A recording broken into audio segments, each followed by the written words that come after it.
Lucas Cash with a complete game. A phenomenal play by Chase Jackson at short. The 1-2 pitch.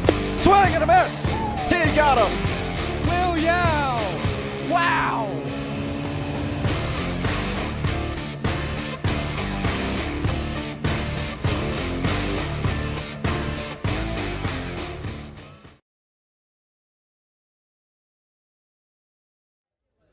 Almost 1 year to this day, the Charlottesville Tom Sox fell to the Strasburg Express in Game 3 of the Valley Baseball League Championship. Today, on July 29, 2026, the Tom Sox have a chance to rewrite the wrongs of last season in Game 2 of the Valley Baseball League Championship against the Winchester Royals. The Tom Sox looking to close out the series with a sweep over the North champions. Hello and welcome into the broadcast booth here at Show Airport Field. Luke Stefanisco joined alongside Landon Weaver. And Landon, we were a part of last year's media team on site for the championship game against Strasburg, and it's been a roller coaster ride ever since that 5-3 loss to the Express. No doubt, it's been a quite huge ride, a roller coaster ride, as you said, and you know it couldn't have come to a better pinnacle than this, right? And you know the Sox still have work to do. They've got to get through today. When you have a chance to clinch at home, you've got a lot of momentum your way. You talk about the roller coaster ride of a season for Charlottesville. After the loss to Strasburg, the Sox opened up the season with the worst start in franchise history, an 0-7 stretch to June 6th. From then on, though, a lot better, 10-4 record in that 14-game stretch until the month of July, where July 3rd through the 5th, there was back-to-back heartbreaking ninth-inning losses for the Tom Sox. But then a 9-2 record to finish the regular season, an upset over the Stanton Braves in the South semifinal, and a Game 3 win in Waynesboro to upset the #1 seeded Waynesboro Generals to advance to the VBL Championship, where we currently sit today with Charlottesville leading 1-0 after a dominating 10-1 win over the Royals yesterday with Lucas Cash going 8 1/3 innings. And how fitting is it, Luke, that one of the teams that the Sox suffered one of those ninth-inning losses to was the Winchester Royals on July 5th. Now those two teams facing off against each other, and it was a no contest in Game 1. Vindicating, to say the least, for the Tom Sox. Before we touch on Charlottesville, let's take a look at the lineup for the visiting Winchester Royals here in Game 2.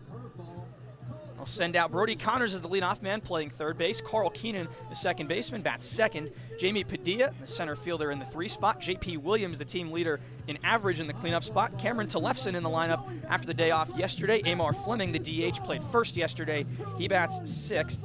Bodie Poland out in left field, bats 7th. Troy Davis in right in the 8th spot. And Zach Fortman rounds it out, the shortstop, at the 9 spot. And the Tom Sox send out the defensive alignment. Lucas Ream, Tommy Lantis, and Braden Bachman from left to right in the outfield. Grayson McCullum at third. Caden Combs at first on the corner infield. Xavier McCory and Harrison Campy up the middle at short and second, respectively. Ben Cardone doing the catching for the righty from Kennesaw State, Nolan Bethel, making his second start of the year and the first since May 30th, all the way back in Game 2 of the season. Yeah, and I think it's always a good sign when Ben Cardone catches. The Sox have a very good record with him behind the plate, and I think now you're looking to see if that record can continue. Having Nolan Bethel start is interesting. He may not pitch as long as you would like the starter to, but you have your entire bullpen ahead of you. You have a ton of guys that can come in and give you good innings, so you just got to rely on people. Bethel started Game 2 of the season against the Culpeper Cavaliers, went 4 innings, walked a few batters, but didn't allow an earned run. After that game, he was injured for a few weeks, recovered, and has pitched out of the bullpen in 7 games for the Tom Sox since then, to the tune of a 3.32 ERA and a 1-0 record. But again, we haven't seen much of Nolan Bethel as a starter. He has gone 4 innings in relief twice this season, but hasn't been able to showcase that talent as a starter due to that injury. And now he's got the perfect opportunity to, Luke, in Game 2 of the VBL Championship, set your squad up for a chance to clinch the title. I think Nolan Bethel is built for these moments. He's at a good mid-major, Kennesaw State. He plays with Grayson McCollum, and I think those guys will prepare you for moments like these. This is a situation that Charlottesville was not in last season. Exactly a year ago, the Tom Sox took on the Express in Game 2 here at Show Airport Field, in a game in which Virginia Tech Hokie and one of the best players on that Hokies team this season, Hudson Luderman, walked it off with a sacrifice fly to send the series to Game 3, but Charlottesville was already trailing 1-0 after an extra innings loss courtesy of Jay Douglas in Game 1 of that series. Tom Sox are on the front foot here, and you have to think as a Sox fan you want to put this series to bed when you have this opportunity. Absolutely. You don't want to give Winchester, the best team in the North, any chance of having an opportunity to clinch it at their home field. You got one on the road yesterday. Why not get another one at home and make it easy for yourself? Owen Bethel will get his opportunity in this one. It's been a wild ride, Landon, and I'd like to thank everyone joining us on the Tom Sox Broadcast Network. You've been great all season long, showing your support, and we thank you for your support of Tom Sox baseball for one last time here at Show Airport Field. See if Charlottesville can clinch out the VBL title. Again, it all starts with Nolan Bethel in the starting spot for the first time since May 30th against Culpeper. The Sox lost in extra innings, and now comes in Game 2 of the VBL Championship, but he looks comfortable out there in the warm-ups. And it's been a far cry for the Tom Sox since that Game 2 against Culpeper, where 3 position players had to come into that game and pitch for the Tom Sox. Now that Charlottesville has one of the most rested bullpens in the league and has had the most rested bullpen since the middle of July, that's been a huge part in this playoff run. The Tom Sox haven't allowed more than 6 runs in any of the games they've played. And one of those pitchers in that Culpeper game was the guy catching today, Ben Cardone. He came in and pitched in relief, and you know it's a hard spot when you throw position players, and it's not really going to go well. But for the Sox to have a chance in that contest was quite incredible at that moment in time.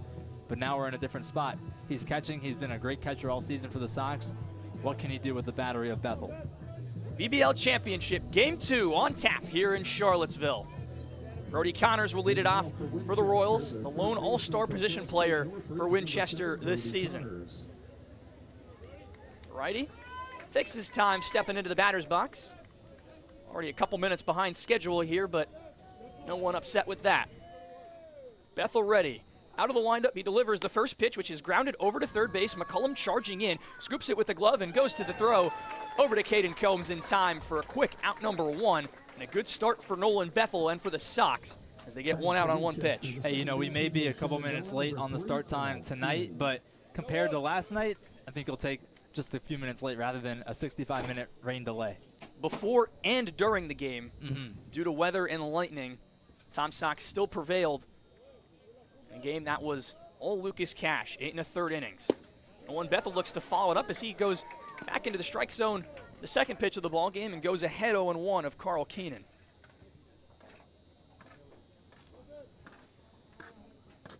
Bethel ready again. Next pitch swung on and missed from the lefty Keenan. He's behind 0-2 now. So that's what Winchester's going to have to get used to. Cash doesn't have a lot of strikeout stuff. Only 3 strikeouts last night. They actually tied a season high. Any other pitcher is going to be looking for the strikeout. They're going to get you with the fastball. 0-2 pitch. Keenan gets a piece of it and fouls it back to stay in this at-bat. One thing that Bethel has struggled with at times is getting ahead of batters. Command has been an issue for the righty sometimes, but when he is on, he's one of the most effective pitchers in the Valley League. He's ahead 0-2 here. Next pitch into Keenan, down in the dirt, and swung on and missed for strike 3. Nolan Bethel working efficiently through 2 batters. That'll bring up Jamie Padilla in the 3 spot. It's his 12th strikeout of the season. He boasts a 3.32 ERA, so he's been good at keeping runners off the board. Only 7 earned runs in 19 innings pitched. Padilla stepping into the box, trying to prolong this inning for the Royals. First pitch to him, off the inside for a ball, and Bethel falls behind.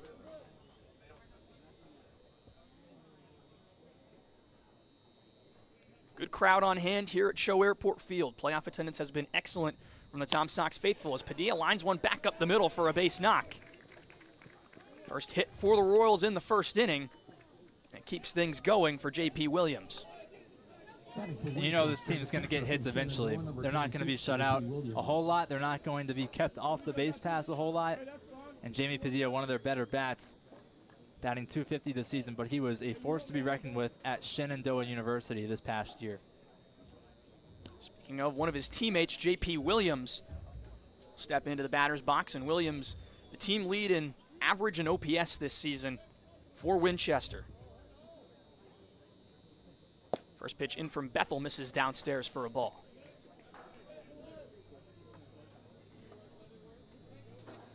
a lot of these guys come from Shenandoah University. They actually play at Shenandoah University due to the Winchester Royals. Bethel gets his sign from the stretch, the 1-0, and Williams taps it foul over towards the on-deck circle.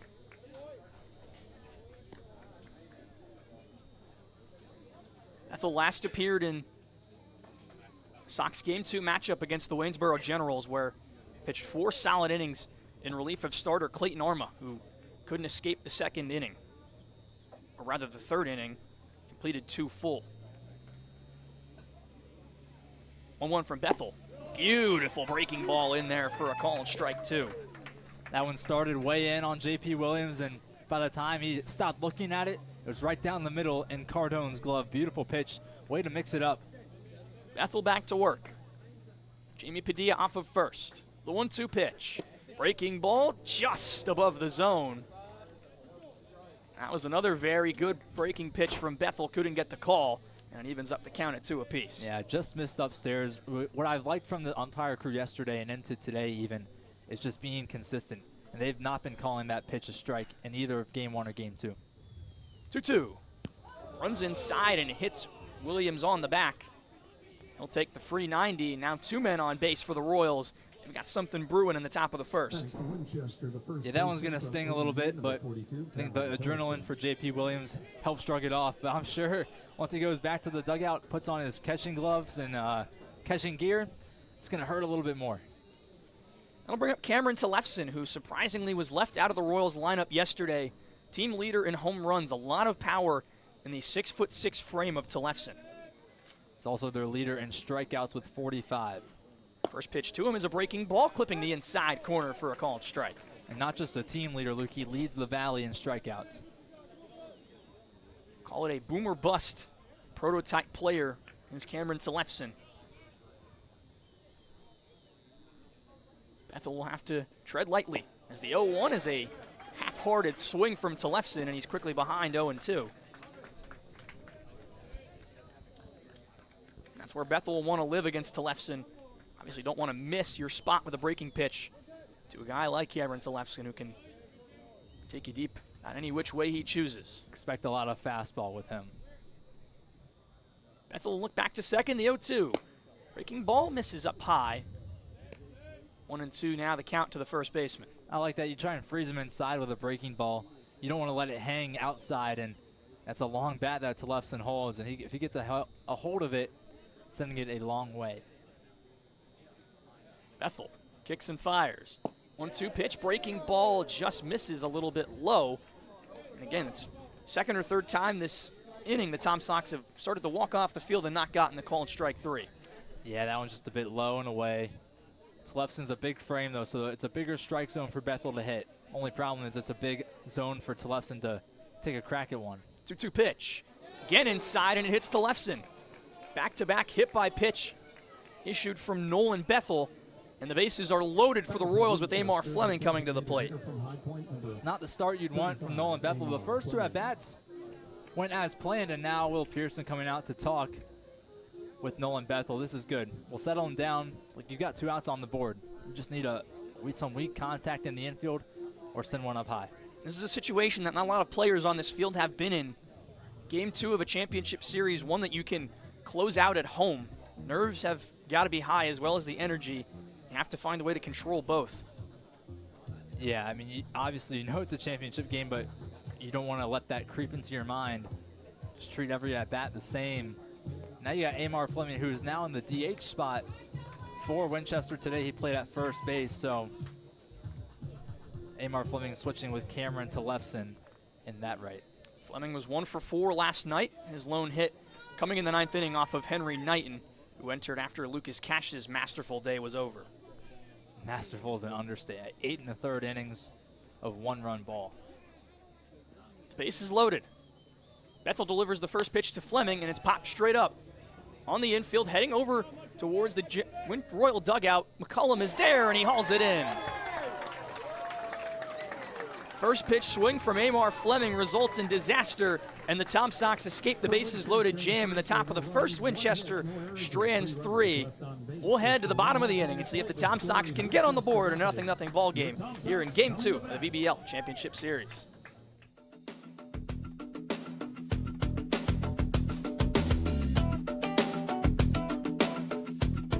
Want to support the Tom Sox? We offer many tiers of sponsorships with numerous benefits. Head to tomsox.org/sponsors to learn more about how you can become a valued partner today. Become a host family today. Host families provide players with a home away from home while building connections that go beyond baseball. Discover the lasting impact that host families have on the team and our community at tomsox.org/host-families. Contribute to Charlottesville community baseball today. First crack for the Tom Sox. We're in the bottom of the first inning of the VBL Championship Game 2. We'll take a look at the lineup that Randy Tomlin has sent out in this possible clinching game. Grayson McCollum will lead it off playing third base. Harrison Campy, the second baseman, bats second. Tommy Lansness, the center fielder in the 3 spot. Caden Combs, the first baseman, batting cleanup. Braden Bachman after his 2-run homer against Waynesboro. He's in the 5 spot. Christian Dewey back in the lineup as the DH, batting 6th. Lucas Riemann left, batting 7th. Ben Cardone, the catcher, batting 8th. And rounding it off is Xavier McCory, the shortstop. And we have a picture of Lucas Cash on there. And again, just to illustrate how impressive he was last night in his performance. Yeah, 8 1/3 innings, 1 run earned, 5 hits, and he set a new record for the longest outing by a pitcher in Tom Sox playoff history. What a way to go out. Absolute great way for Cash to end his Sox career.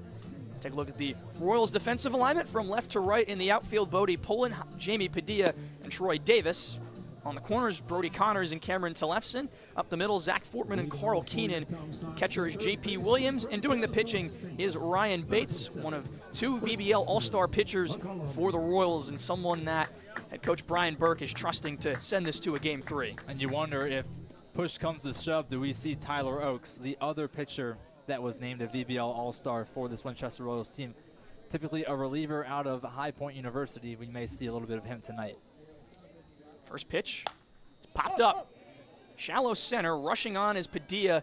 Keenan is back, but it'll be called off. And the center fielder, Padilla, makes the catch for out number 1. A lot of first pitch swinging tonight from both teams to start.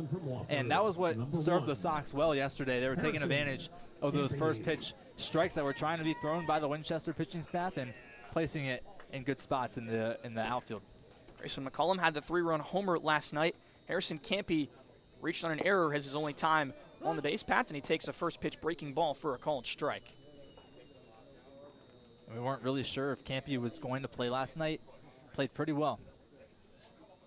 A 1 pitch, swung on and missed in the dirt. Ryan Bates quickly ahead of the second baseman, Campy, 0-2. Every sock was impactful, especially in a 10-1 ball game. That's typically how things go. Bates working ahead. The next pitch to Campy. Misses down in the dirt, and it's 1-2. Mike Mackey behind the plate missed the catch a little bit, laughing off at himself. It's Mackey behind the plate, Tim Detweiler, the crew chief, over on first base, and Greg John on third. Campy taking his time as he'll dig back into the right-handed batter's box. Here's the 1-2 from Bates. Upstairs, and it's 2-2. So both pitchers early having a bit of trouble with their control in the fastball department. Bates missing upstairs and down low. He overcorrected on that last pitch.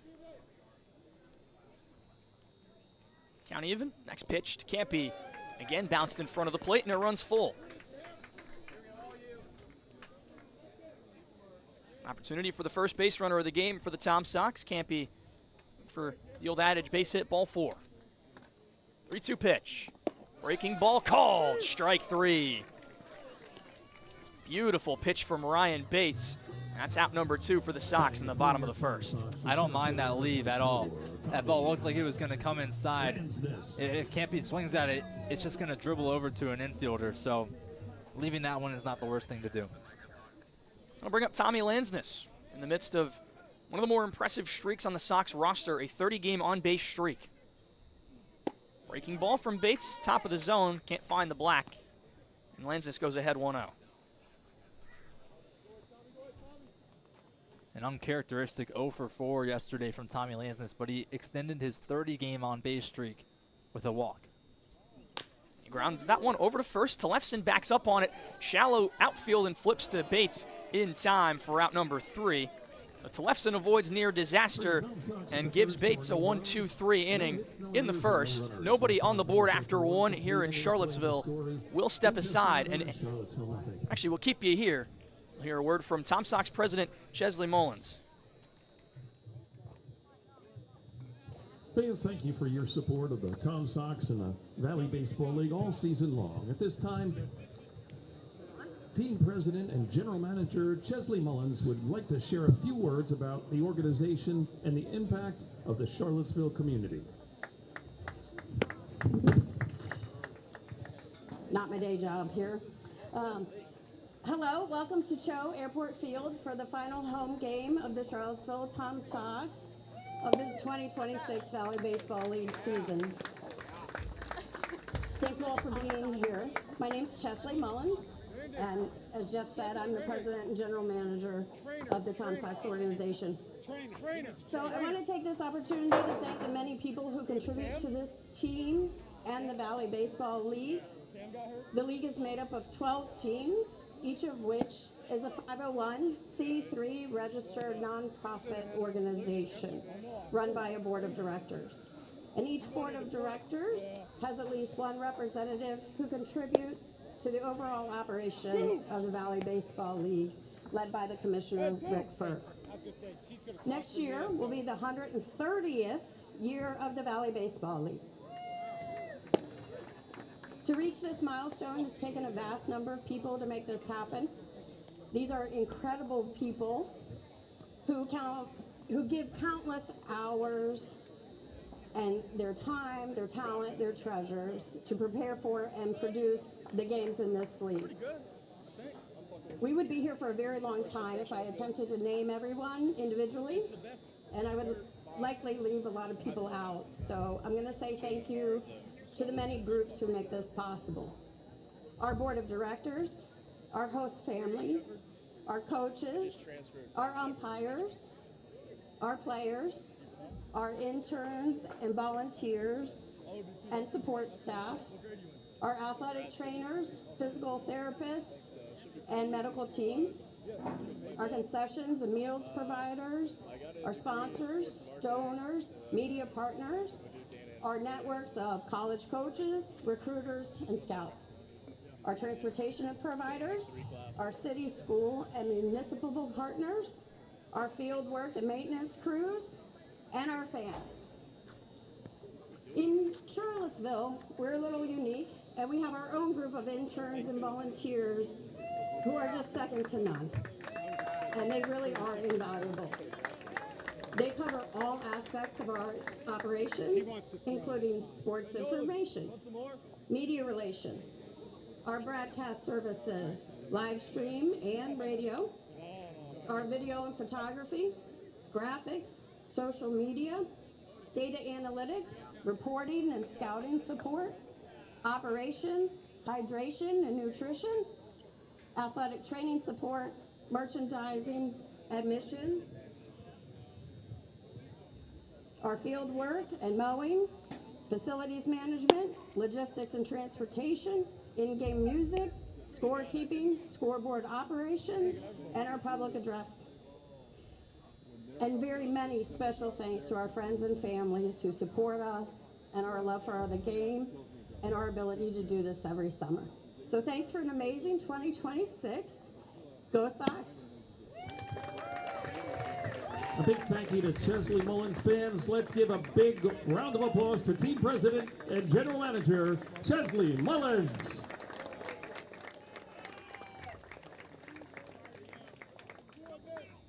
I want to say thank you to Chesley for everything Tom Sox organization has provided myself and Landon. It's been an incredible 2 years here in Charlottesville. Let's see if the Sox can end our terms with a championship, meaning 1-0 in the Valley League title race. 7-8-9 do it for the Royals as Bodie Pullen takes the first pitch strike from Nolan Bethel. Yeah, last time up, Royals left 3 stranded. Bases were loaded for the Royals in the first inning, and they couldn't do anything with it. Bethel with a clean slate now in the top of the second. There was a breaking pitch and gets the call on the outside corner for strike 2. See one guy loosely warming up in the Sox bullpen. Nothing crazy yet. You'd like to think that Bethel will be able to go for a little bit. 0-2 the count. Next pitch from Bethel, just off the outside edge. Again, a very close call. Count moves to 1-2. I feel like that was the exact same pitch that he threw for strike 2 in this at-bat. He'll go back to work and deliver the next pitch. Breaking ball, Pullen spoils it away. Bethel's still ahead in the count, so he has the upper hand. He's like that breaking ball to get the righties to chase so far. Just one strikeout. The 1-2 once more. Again, Pullen swings and fouls it away. You've gone back-to-back fastballs. Why not give him something a little bit slower? Maybe he's a bit early on it. Count remains 1-2. Bethel back to work. Next offering. Breaking ball bends inside. Evens the count at 2 apiece. 2 hit-by pitches for Bethel so far as well, back-to-back in that last inning. 2-2. Pullen lines it into left field, and it's a base hit. Cody Pullen is the leadoff base runner for the Royals in the top of the second. As Troy Davis will come up. Troy Davis, 8-hole batter. One of the mainstays in this lineup all season for Winchester. And he was playing yesterday as well for the Royals. 32 games played and 28 starts with a .257 average. Bethel takes a look over to first. Pullen gets a lead. First pitch to Davis. Grounded back up the middle. Campy will take it himself to second. Throw on to first is in time. 4-4-3 double play for Harrison Campy and Caden Combs. And just like that, there's 2 down for the Royals in the top of the second. Those are the kind of plays that you need your infield to make tonight, Luke. And sometimes the Sox haven't been able to make those plays, but Harrison Campy, a seasoned veteran at that second baseman position for Wofford College, he knows how to make those kind of plays, and it takes a lot of confidence to just run across the bag and then make that throw. On to the 9-hitter for Winchester, it's Zach Fortman, who fouls the first pitch over towards the batting cages. Just a reminder, bats and balls leaving the playing field can be dangerous. Fortman from University of the South, otherwise known as Sewanee. School of one former Tom Sox player, Will Genowine, who's a part of the championship run in 2025. Fortman swings over top of the next pitch from Bethel to go behind 0-2. We were just talking about it earlier. He had a 2-for-4 game to extend the series against Strasburg at home on this day a year ago. Tom Sox had 16 hits in that Game 2 victory. 0-2 pitch to Fortman, and he taps it right back off the fence. I remember being in that dugout for that contest, Luke, and those guys wanted to win. I mean, and if you were there, you remember the reaction from the dugout.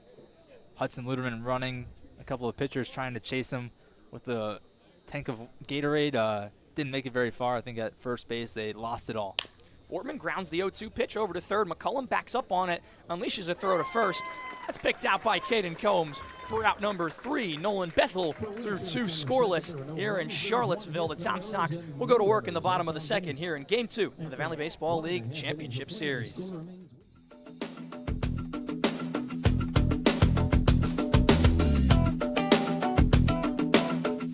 Stay connected with the Tom Sox.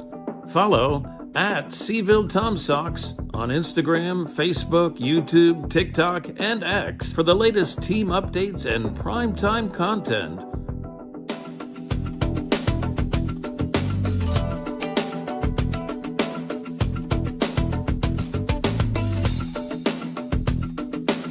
Explore our redesigned website at TomSox.org for everything Tom Sox baseball, and sign up for our no-cost email newsletter.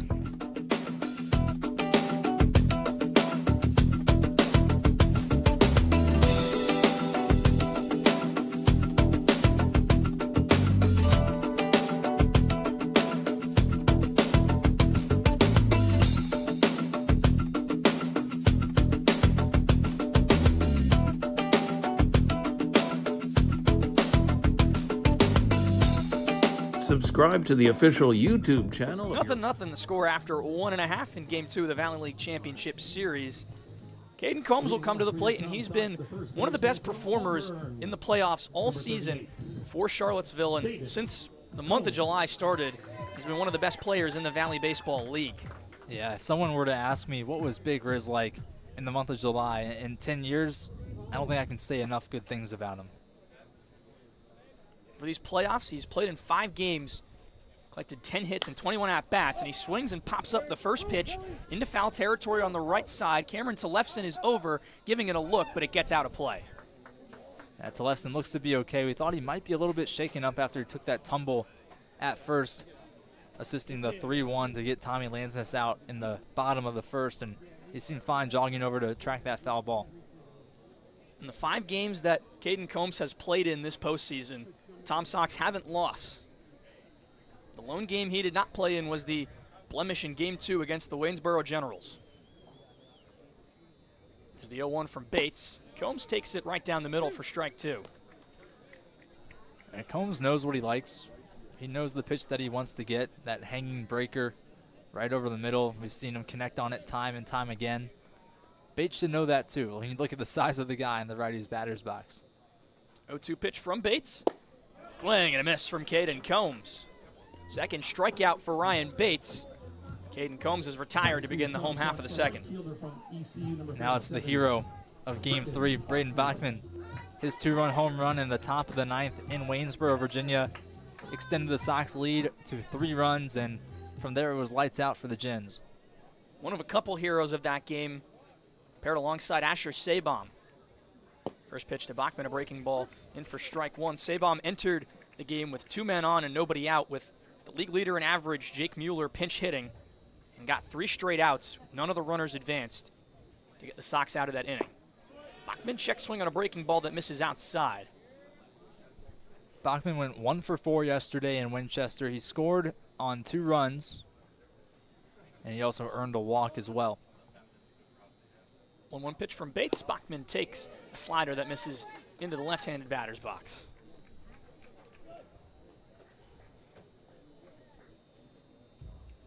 Bachman had missed a lot of homers all season long by just a few inches on the bat. He got that pitch in Waynesboro and didn't miss. Bates finds his own with a bender there to even the count at 2 apiece. We've seen a couple guys get their first home run of the season in this postseason run, and they've come at really, really crucial times. Out of the windup, Bates delivers the 2-2 pitch. Bachman swings and fouls it back. Just a reminder, You know, when Bachman swings, he kind of lunges a little bit and throws his bat like straight at it. So if it's going to go somewhere, it's going to be on a line drive, and that was kind of how his home run was in Waynesboro. It was just a straight shot, and once you saw the ball, you didn't see it again. That thing was out of here in a hurry. 2-2 once more from Bates. Breaking ball, popped straight up into shallow center. Keenan is back. Padilla rushing in. Keenan will make the catch. A lot of weak contact so far for the Sox. This is kind of how Game 1 started for them. They weren't able to register a hit through, I think it was 2 1/3 innings of play. Maybe even longer, maybe been 3, I'm not sure, but Caden Combs was able to snap that. Combs broke up the no-hitter, an RBI single, and then Grayson McCullum put the Sox ahead after the rain delay with a 3-run shot. First pitch to the DH, Christian Dewey, is a breaking ball that misses down low at the knees. Dewey's been out of the lineup for the most part of the postseason, getting an opportunity today to play. Off-speed pitch up high, and it's 2-0. It's good patience so far from Dewey. He could have swung at those first 2 pitches, chose to back off, and now he's given himself a big advantage in the at-bat. Bates back to work. 2-0 pitch to Dewey. Well inside. The lefty is ahead 3-0.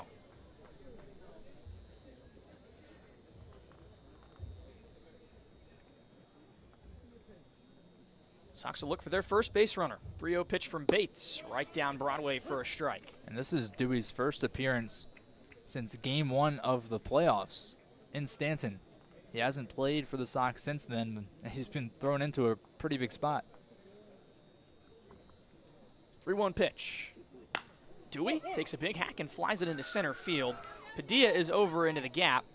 He'll range under it to make the catch for the third out. Back-to-back 1-2-3 frames for Ryan Bates to begin the game for Winchester. The Royals and Tom Sox knotted at nothing after 2 full innings. We'll be right back. You're listening to the VBL Championship Series on the Tom Sox Broadcast Network.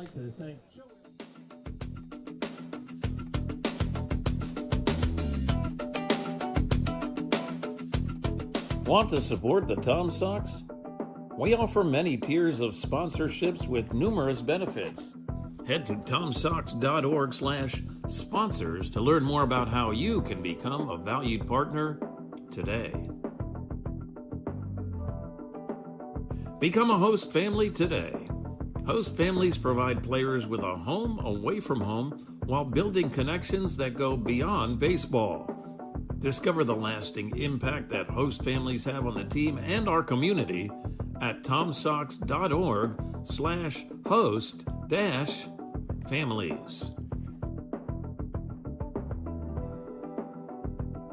Contribute to Charlottesville Community Baseball today. As a 501c3 nonprofit organization, your support helps the Charlottesville Tom Sox create unforgettable memories and develop baseball's future stars right here in Central Virginia. Visit tomsox.org/donate to see how you... Top of the lineup due up for Winchester in the top of the third inning. Let's take a look at the Tom Sox championship history. And it's been a long and storied lineage for Charlottesville since its arrival in the VBL in 2015. 2017 and 2019 VBL champs, 2022, 2024 VBL champs. It's almost like an alternating cycle, Landon, that the Sox bring home the hardware. Yeah, and they were unable to take home the trophy last year, and if the history will repeat itself, it means pretty good luck for this season as well. But the job is not finished. You have to get it done today, and you kind of have to forget about what happened yesterday and play with a fresh mindset. Nolan Bethel into his third inning of work deals a heater inside that Brody Connors has to scamper away from. It's a 1-0 count to the leadoff man. Connors also out of Old Dominion University, so teammates with Cameron Tillefson. Committed to Cal State Northridge for next season, and he taps that one over to short. McCory plays it on a hop and throws over to Combs at first in time for out number 1. First time we've seen McCory have to do any work in the infield today. Didn't have a lot going for him yesterday in the infield. A lot of balls were hit to Grayson McCollum or Harrison Campy. Definitely an adjustment for the entire infield to transition from Shenandoah University's turf field back to Cho Airport Field's natural grass playing surface. Carl Keenan, the 2-hitter into the box, watches a fastball sail by to move ahead. Keenan, a switch hitter for the Winchester Royals. He's elected to go lefty back-to-back games after facing the righty Cash yesterday. Bethel misses downstairs, skips it off the dirt, and it's 2-0. Chris Fortunato getting loose for the Tom Sox. Don't know when he'll make his appearance into the ball game, but one of the better relievers out of the Sox bullpen. Keenan swings and flies that one into right center field, pretty shallow. Running on is Braden Bachman to make the catch. It's well done. He caught it right at the right moment as he's running by, and well timed by Braden Bachman. I think Campy got a little startled when he saw Bachman running by him. 2 outs for Nolan Bethel. He'll look to get number 3 against Jamie Padilla.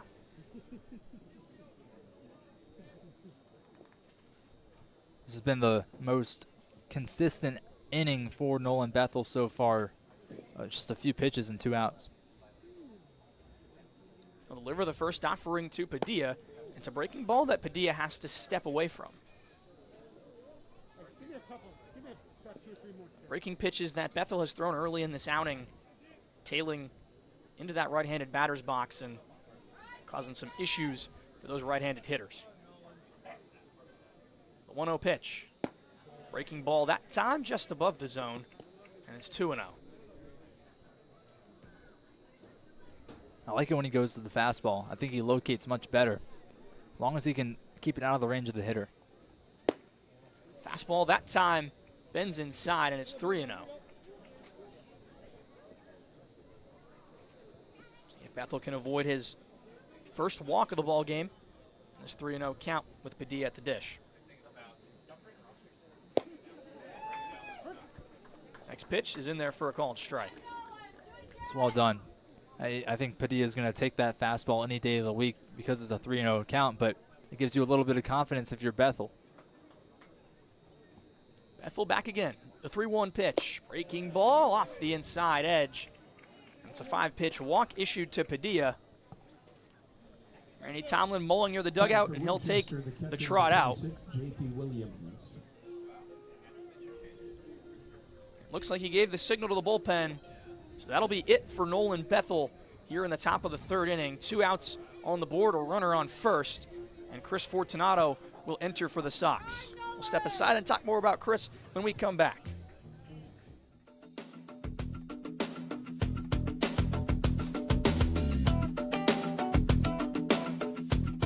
Want to support the Tom Sox?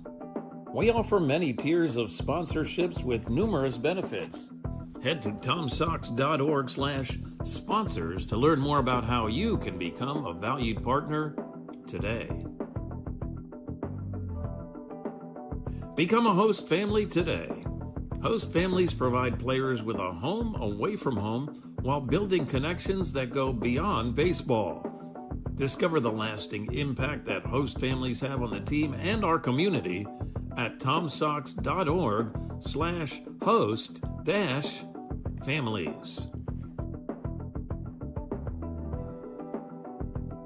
Contribute to Charlottesville Community Baseball today.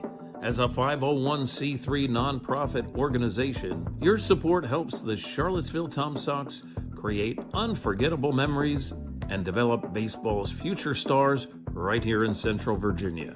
Visit tomsox.org/donate to see how your gift makes a difference.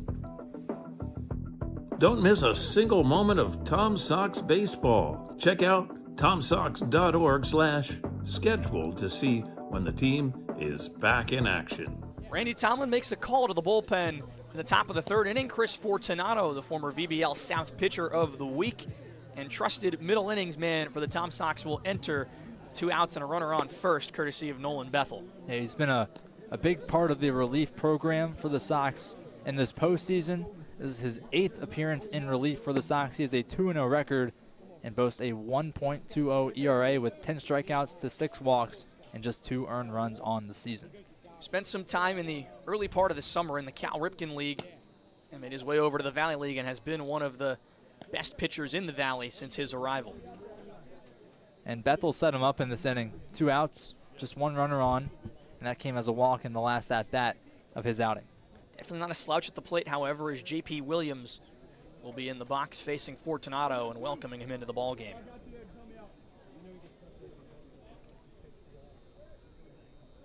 Williams reached in his first at-bat courtesy of a hit-by-pitch from Bethel. As the righty, Fortunato will deliver the first offering of the ball game. Padilla takes off, and there will be no throw from Cardone.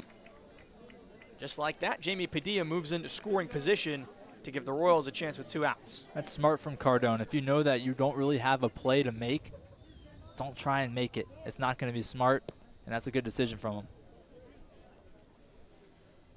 Look back to second from Fortunato, and delivers the 1-0 pitch just off the outside, and it's 2-0. It's Padilla's 14th stolen base on the season. He's only been caught twice. Efficiency on the base paths. That's what Winchester has done all season long, 85% as a team. 2-0 pitch right down the middle. Beautiful offering from Fortunato, and it's 2-1.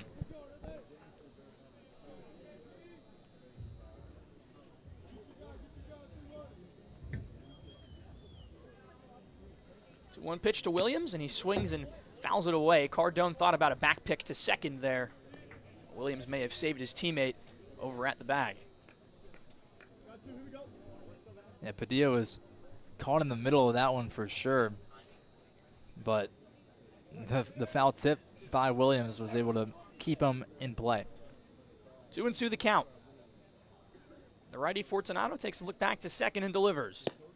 Change up at the top of the zone for a call. Strike 3. Chris Fortunato gets a looking strikeout to begin his day and gets the Tom Sox out of the away half of the third inning. It's 0-0 through 2.5. We'll be right back with more Valley League Baseball on the Tom Sox Broadcast Network.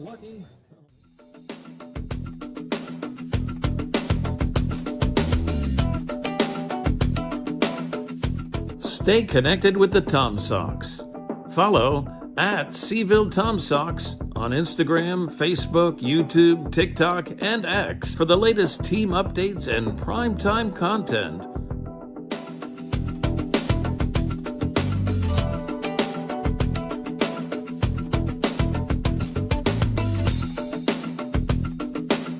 Explore our redesigned website at tomsox.org for everything Tom Sox baseball and sign up for our no-cost email newsletter.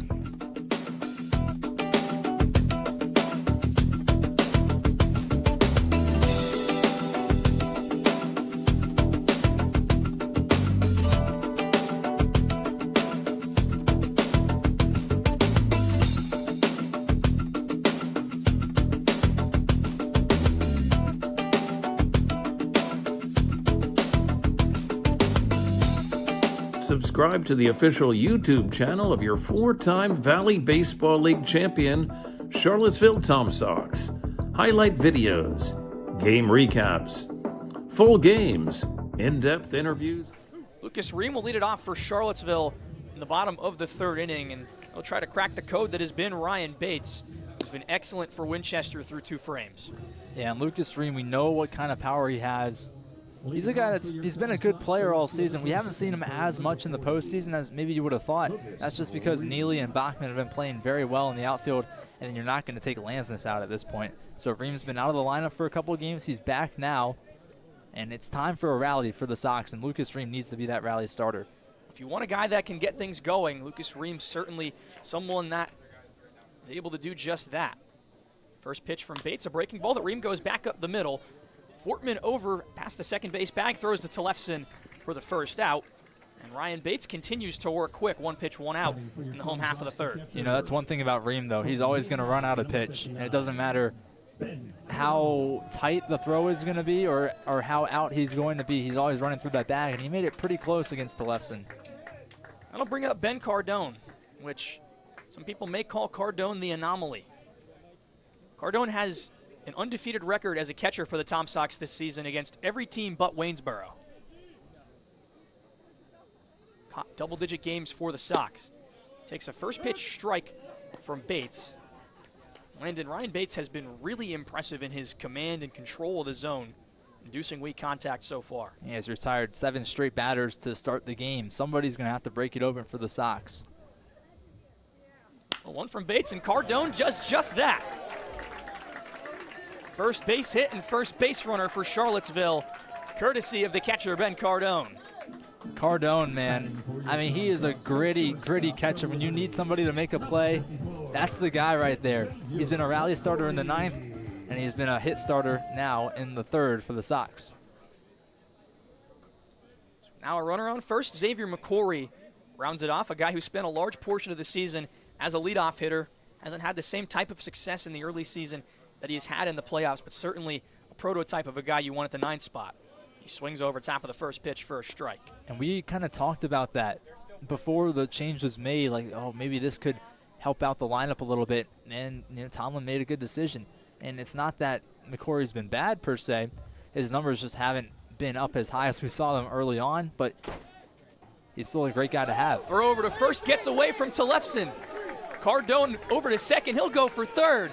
It's fielded in shallow right field by Tellefson, and first to third goes Cardone on the error, and the Tom Sox are cooking in the bottom of the 3rd.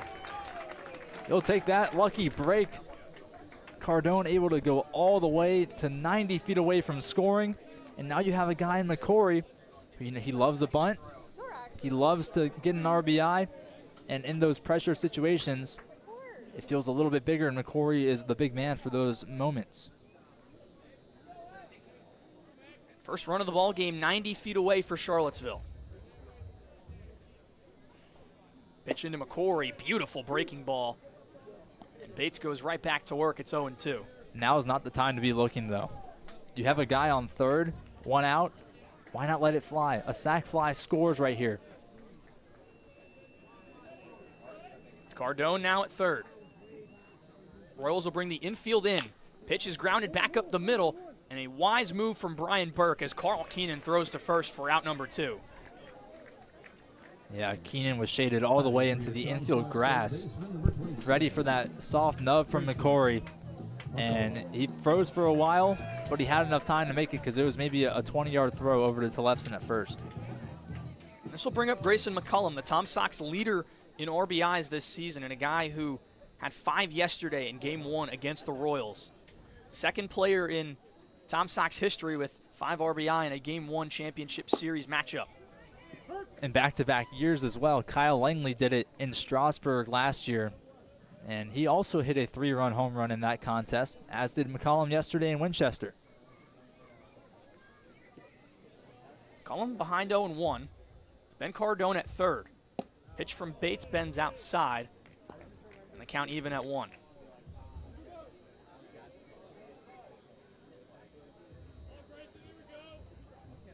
Two outs this season. Grayson McCullum batting 11 for 53, 208 average. 1-1. Fastball off the outside corner. The count 2-1. It's the first time we've really seen Bates get behind in a count all game. I wonder if that error and the single have kind of rattled him a little bit. 2-1 pitch to McCullum. Breaking ball swung on and missed. That pitch broke just as McCollum was swinging for it. Bates, he's a smart pitcher so far. He knows what he's doing out there. You wouldn't put him as a starter in Game 2 without reason. Winchester looking to avoid elimination. Bates certainly the man you want to turn to. 2 balls, 2 strikes, 2 outs. The next pitch to McCullum misses down at the knees. And the count runs full between the Sox leadoff man, a hard-throwing righty, Ben Bates. 31 RBIs from McCollum this season. If he could get a 32nd, that would be massive. 3-2 pitch. Breaking ball misses high. And a close call for McCullum, but he works a walk to put men on the corners for Harrison Campy. So in 1 inning, Ryan Bates has given up his first hit and issued his first walk of the contest. So not unraveling, but we've seen stuff like this from Winchester pitchers before. You think about Jack Carey yesterday. He dealt really well up until the rain delay, and then came out of the delay and just couldn't find his control again. On the contrast, Lucas Cash was excellent for the Tom Sox out of the rain delay. First pitch into Campy is swung on and missed for strike 1. The Royals didn't have any momentum coming out of that rain delay and could never recapture anything in the late stages. Bates 0-1 pitch to Campy. Run out. It's now 1-1. Bates is really worried about throwing right down the middle. We've seen him with back-to-back righty batters trying to paint that outer edge, get the batters to chase, but he's just throwing balls. But a hitter like Campy who can go the other way, that might be an opportunity for the first run. Campy tries to do it. He's a little late on it and fouls it off. Yeah, he knew what he was trying to do there. Just as you said, hit it opposite. That's what the guy's trying to do. Give him what he wants. Campy's been a spark plug wherever Charlottesville hasn't inserted him since his debut back in early July. McCullum off of first. The 1-2 pitch to Campy. Swung on and fouled on the right side. Bates ran that fastball up. Campy stays in the count. Campy 15 games so far this season, 9 RBIs. He also has 14 hits in 15 games. 1-2 the count between Bates and Campy. Tom Sox searching for their first run. The pitch, lined into right field, it's a base hit. McCullum was on the move, he'll head to third and get the stop sign there from Randy Tomlin as it gets away over at first. Williams picks it up. Regardless, after all the chaos, the Tom Sox take a 1-0 lead. Exactly what you needed. We talked about it. You want to get at them early. Take that lead. Make it commanding as you can. Now you have a 1-0 lead in the bottom of the third. And Tommy Lansness up to bat is another guy that's an RBI machine. Hit and run to perfection for Charlottesville. Campy swaps places with McCullum, and McCullum now stands at third.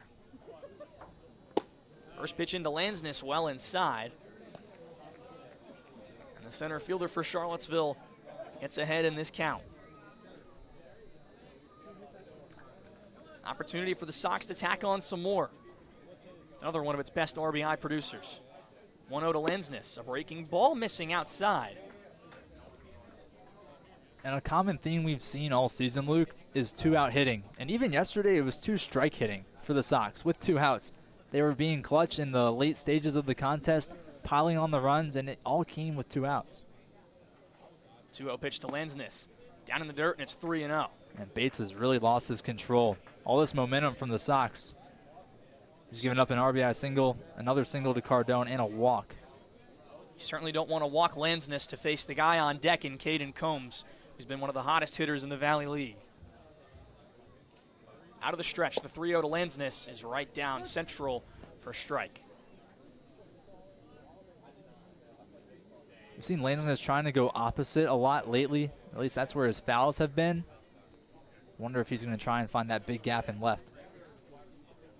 And on the corners, 3-1 count. Campy stays. Lansness swings and misses. And it runs the count full. Regardless, Campy will be in motion on the 3-2 pitch. Could be an opportunity for multiple RBIs if Lansness can find the outfield grass. Big time pitch coming. 3-2. Tapper foul. Lansness just got the end of the bat on it, and he stays in it. Lansness riding a 30-game on-base streak, and he's played 41 contests for the Sox, so at least 75% of the games that he's played, he has been a base runner. That's unfathomable. It's a reason why the Sox have been so successful in the latter half of the season. Lansness, one of the many key cogs. 3-2. Lansness ground ball foul over to the Sox dugout. You like that. You like him getting contact on it. He gives a little chest bump. He's alive. It's going to be the 7th pitch of the at-bat. Lansness back into the lefty batter's box. Charlottesville leading 1-0 in Game 2 of the Valley League Championship Series. Full count again, and Lansness spoils another. I like his chances the longer this at-bat goes. Bates is running out of things to try against Lansness. He's tagging it all. Even though it's foul, he's tagging it and making it known that he's here. This is a spot where Charlottesville can gain a ton of momentum. They can continue to add on in this inning. Full count once more. 3-2 swing and a miss. Bates wins the long battle and strands a pair on base for the Tom Sox. However, Charlottesville takes a 1-0 lead after the RBI single from Harrison Campy. It's 1-0 after 3. We'll head to the 4th and see if the Winchester Royals can respond.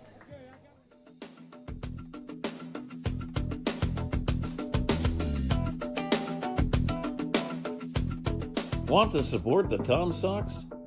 We offer many tiers of sponsorships with numerous benefits.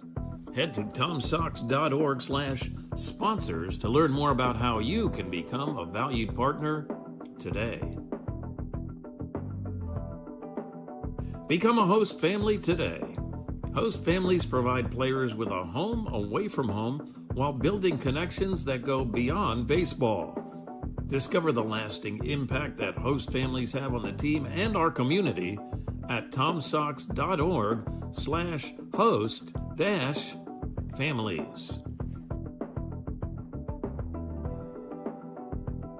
Contribute to Charlottesville Community Baseball today.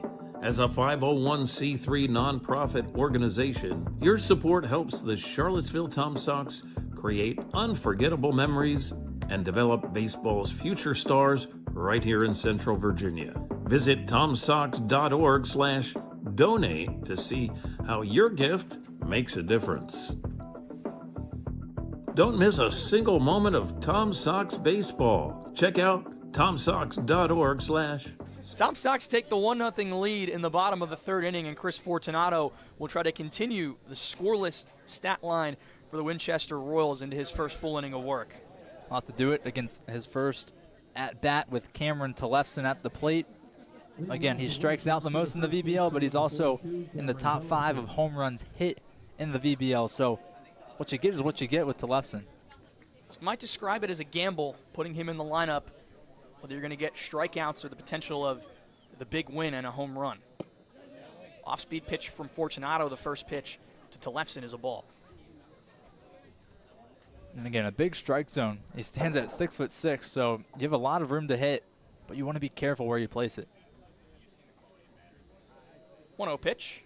Tillefson, it's already on the fastball, and it evens the count at 1-1. Tillefson plays for ODU. He's a sophomore there. I don't believe he played this past season for the Monarchs. He's also a graduate of Lansdowne High School. 1-1 pitch, and Tillefson pops it straight up. Right back up the middle. Campy will retreat into the outfield grass. Take a few steps back and make the catch for out number 1. Now it's Amar Fleming, the second up to bat. Again, he was first baseman yesterday. It was James Pitts, who was the DH for Winchester yesterday. He's out of the lineup today, and that's why Cameron Tillefson has stepped up. For Chris Fortunato, this is the second appearance against Winchester this season in the 7-inning shortened game. These two played in the regular season. Fortunato was in the 7th inning. Couldn't escape the inning. Sox brought in Eric Davis, who also couldn't escape. And Davis took the loss when the Royals stormed back with 5 in the 7th inning.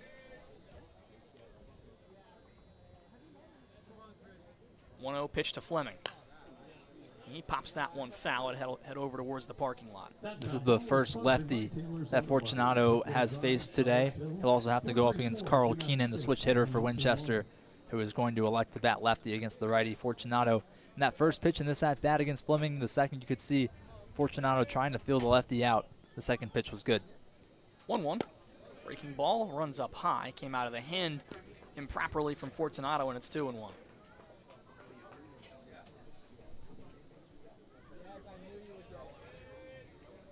Left on right. Fortunato delivers the next pitch. Fleming will take the top of the zone for strike 2.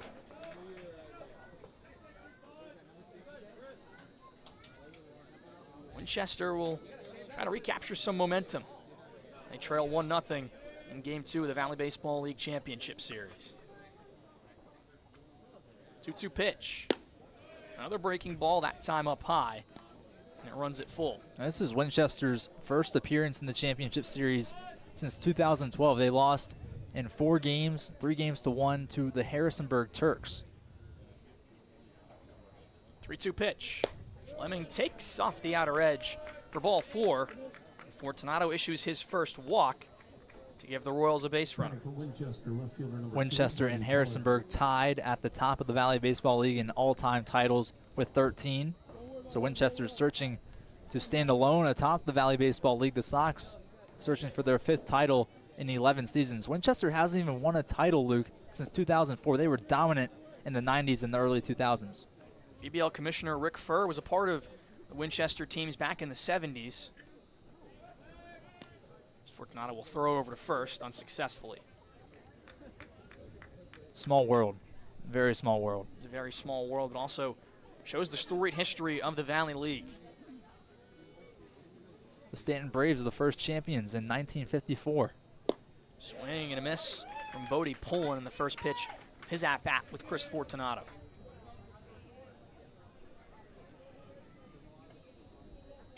Amar Fleming taking a decent lead at first. He's held on by Combs. Fortunato taking his time. Out of the stretch. The 0-1 gets past Cardone. And it'll go all the way to the backstop. Fleming advances to second on a pass ball.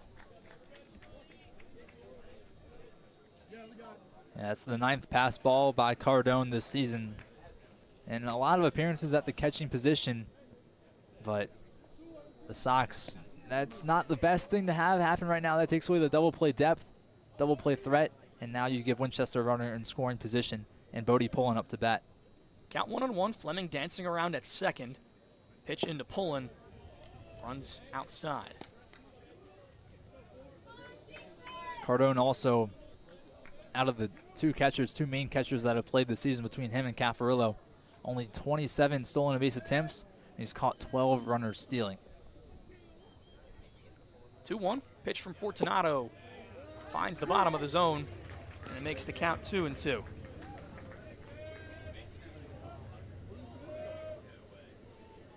First bit of adversity for Fortunato today. A runner in scoring position, just one out, and the bottom of the order up for Winchester. We'll see how he responds. Look back to Fleming. He takes a few extra steps as Pullen fouls off the 2-2 to stay in it. That was a good pitch. He had to foul that one off. That was right down the middle, and Cardone knew it too. A bit mad that Pullen recognized the strike and fouled it off. Fleming seemingly having the timing of Fortunato at second. We'll see if he chooses to try and advance. Can't be playing close to the bag. No throw back. They've got Amar Fleming, but he slides in just in time. Slight hesitation from the DH nearly cost him his opportunity on the base paths. And Campy was ready for it. You can see him jumping up, throw it. Fortunato on the ball there, and we've seen that play happen a couple times in favor of the Sox, just not there, but very close, and that'll scare Fleming the second. Closer to the bag this time. 2-2 pitch. And Pullen spoils another. I don't think we'll see Fleming try and take third. That's a short throw for Cardone to make, and he's pretty good at catching guys out. McCollum also very good at that third base position. He'll be ready for that as well. Good battle between these two at the bottom of the Royals order. 2-2 again. Another foul from Pullen.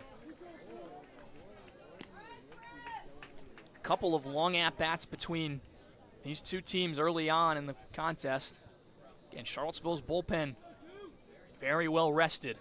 A lot of arms available, but pitch counts being driven up certainly doesn't help. 2-2. Pullen goes back up the middle, and it's in for a base hit. Fleming around third. Throw will be cut off by Caden Combs, and it's a tie ball game in VBL Championship Game 2. Could kind of see that one coming. Bodie Pullen had gotten close a few times, and he eventually got it. I believe the same thing happened with him in the second inning against Nolan Bethel, or maybe it was Jamie Padilla, who one of them worked a long at-bat. So we've seen both of those long at-bats going in favor of the Winchester Royals. I'll bring up Troy Davis with a runner on first. Pullen over at first, a threat on the base paths, and he'll take off as Davis looked to square around. Back pick to first from Cardone, unsuccessful. And Pullen trying to take out that double play threat that got him out in the second inning. It was Troy Davis who grounded into the 4-4-3 double play. Davis will get some instruction from the coaching staff for the 1-0 pitch. Fortunato will throw over to make sure Pullen won't go anywhere.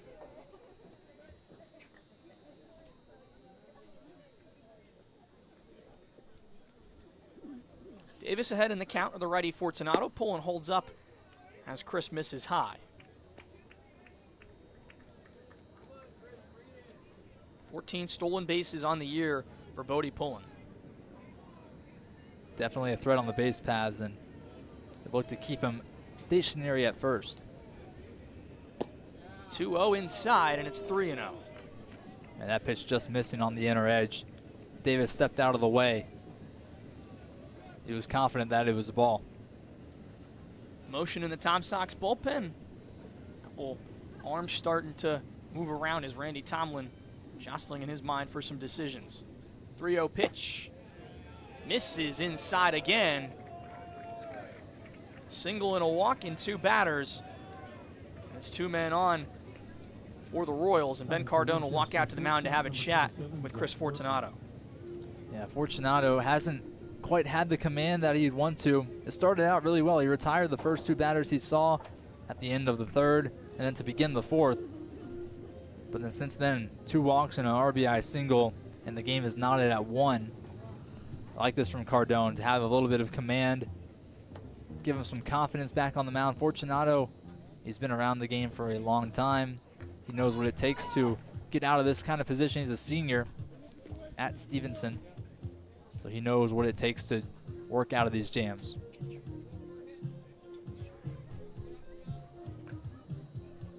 Cole Draper warming up in the bullpen for the Sox, so something to keep an eye on, but I know Tomlin's going to want to let him go as long as he possibly can. Winchester will have a conference with next three due up in the lineup. Zach Fortman, Brody Connors, and Carl Keenan. Got the game plan here. They have 2 men on with 1 out here in the top half of the fourth. It's a 1-1 ball game. VBL Championship Game 2.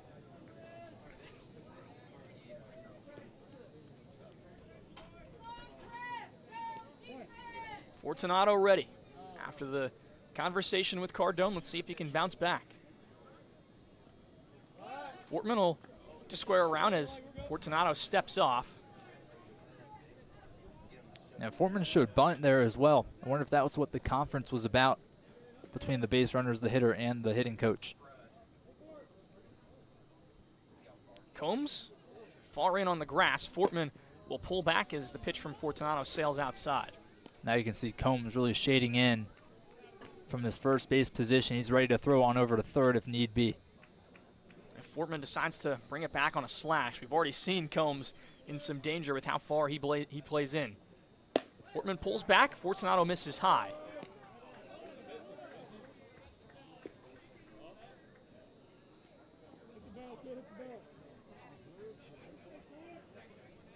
Fortunato struggling to find the zone here. Not a great opportunity for the Tom Sox. Fortman brings the bat around and pulls back as that time Chris Fortunato's in the strike zone. It's a 2-1 count. All it takes is one, Luke. You just need that one strike. You need to hear that one sound from the umpire to give you a bit of a boost of confidence. You got 2 runners on, but an out. One swing could end the inning. 2-1 to Fortman. It's popped up, back out of play. Just like that, you've evened it. So after it looked bleak at 2-0, now it's 2-2, and you're in the driver's seat. Long inning for the Royals here. Has to have an effect on the pitcher in the opposing dugout, as maybe the Sox long inning did on Fortunato. 2-2 pitch. Fortman golfs it into center field, chasing Lansness back relatively deep. Retreating to second is Pullen. He won't tag as the throw goes to third. And it's a long fly out with no repercussions for Charlottesville. And there's 2 down. Yeah, these outfielders for the Sox, I mean, they've been known to throw runners out that are tagging up from third to home, second to third. Bachman and Lansness especially have cannons and Ream. We haven't seen as much from him, but I'm sure he could throw a guy out if need be as well. There's someone that could give the Royals the lead. All-star Brody Connors. 2 men on and 2 out in the top of the fourth. First pitch to Connors is a slider that misses on the outer half.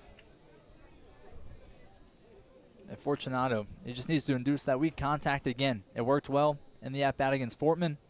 Try and do the same thing against Connors. It doesn't have to be up high. It can be on the ground as well. 1-0 pitch to Connors. Fastball off the outside.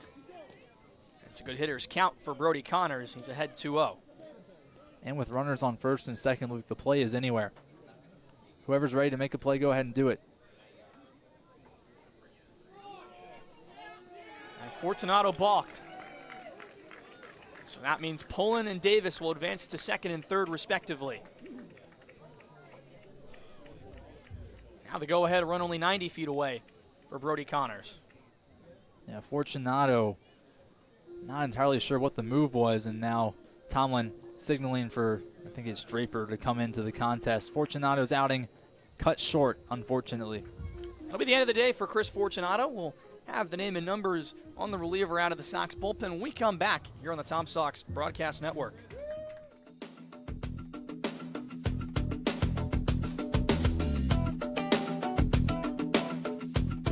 Want to support the Tom Sox? We offer many tiers of sponsorships with numerous benefits. Head to tomsox.org/sponsors to learn more about how you can become a valued partner today. Become a host family today. Host families provide players with a home away from home while building connections that go beyond baseball. Discover the lasting impact that host families have on the team and our community at tomsox.org/host-families.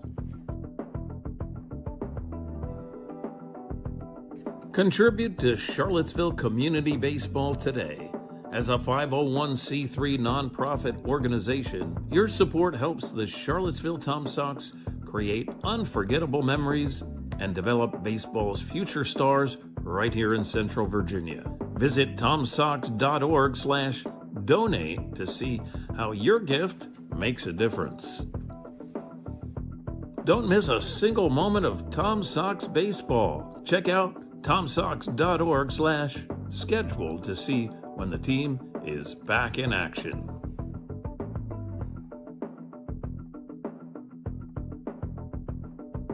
Learn from the best this summer. Join Tom Sox players and coaches in our annual summer camps. It's a chance for kids ages 6 to 12 to learn from the past, present, and future of baseball. Find more information and sign up at Tom Sox. Cole Draper tasked with keeping it a 1-1 game here in the top of the fourth with 2 men on for the Winchester Royals in Game 2 of the Valley Baseball League Championship Series. And it's a big spot for Draper as well. He's coming into some big spots, closed out Game 1 in Waynesboro just a few days ago, and now after the first 2 pitchers only combined to go 3 2/3, you're hoping Draper can run up the innings. And Tom Sox do have a pretty full bullpen, as do the Royals. Both teams fairly untested in their first 2 series. In fact, the Royals earned a forfeit over the Newmarket Rebels in the VBL North semifinals. Draper's first pitch to Brody Connors misses low for a ball, and already inheriting a 2-0 count. First pitch ball makes it 3-0. This is Draper's 7th appearance, 6th in relief for the Sox, and just 13 innings pitched, a 3.46 ERA. 3-0 pitch off the inside, and it's ball 4. A 4-pitch walk split by 2 pitchers for Brody Connors. Loads the bases for Carl Keenan. The same kind of scenario that the Sox were in the top of the first. After Bethel gave up a single and back-to-back hit by pitches, Winchester had the bases loaded, and it was Amar Fleming who popped up to Grayson McCollum at third. Now, we'll see what Carl Keenan can do. Cole Draper deliver and get the Sox out of the jam. First pitch to Keenan. In there for a strike. You can hear the crowd getting behind them. Draper, a sophomore out of Wofford, a native of Knoxville, Tennessee, had 12 games for the Terriers this past season. Draper ready. 0-1 pitch to Keenan. Bends outside. 1-1 the count.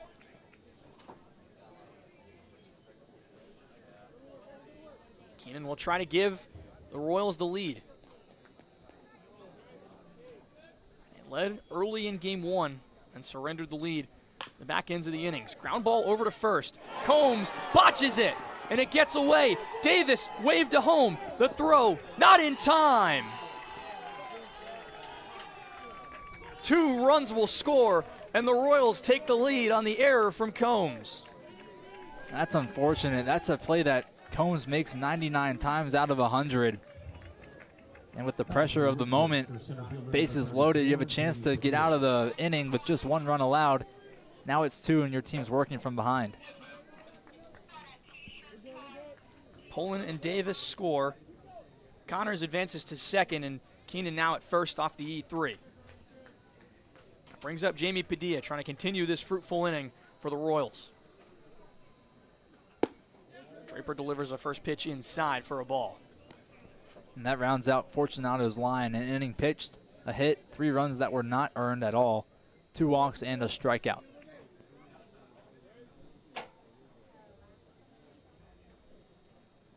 One-0 the count.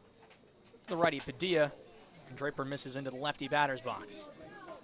And this has been a theme for the Sox, the pitching confidence. They just needed to get up. Get out of this inning, forget about what happened, let your offense bring you back into the contest as they have done so many times before. Draper looking to find the zone in the 2-0 count. Next pitch, in there for a strike.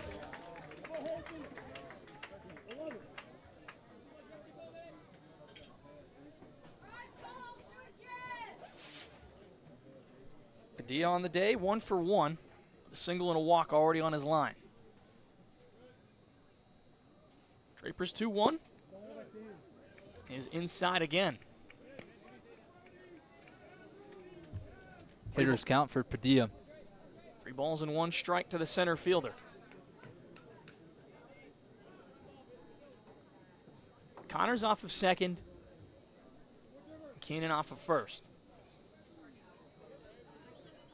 Draper misses inside. Back-to-back pitches.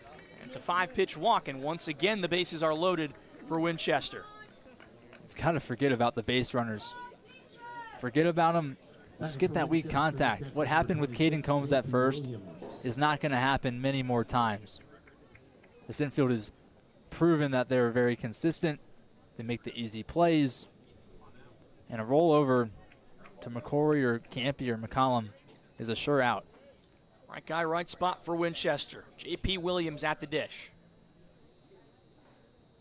Draper offers. Williams takes a pitch that misses down at the knees.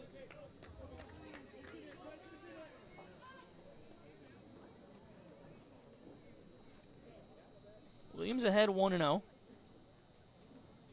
Trying to extend the Winchester lead that currently sits at 3-1. 1-0 pitch, bends outside. Cardone does a good job of getting to it, keeping it in front.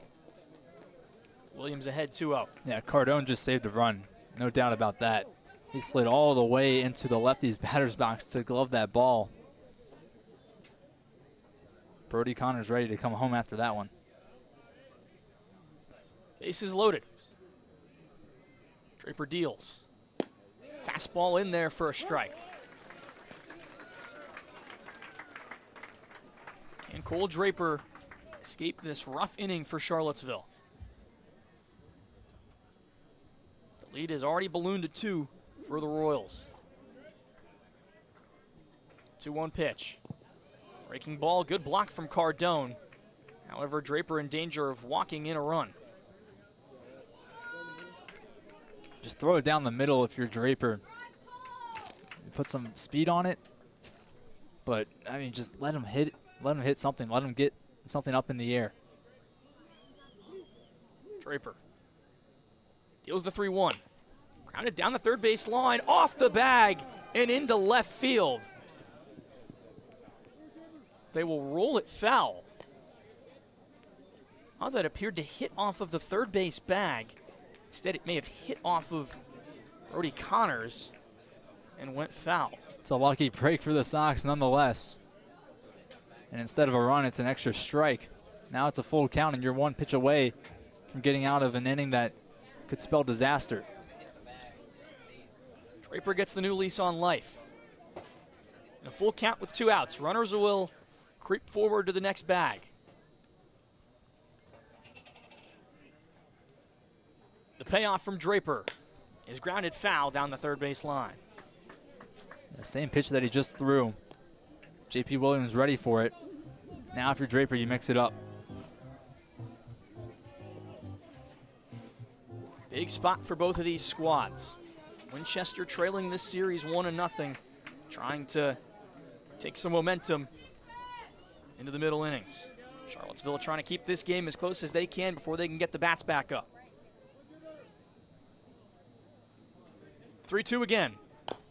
Tapper foul back in front of the mound. Another long at bat. 7 pitches so far.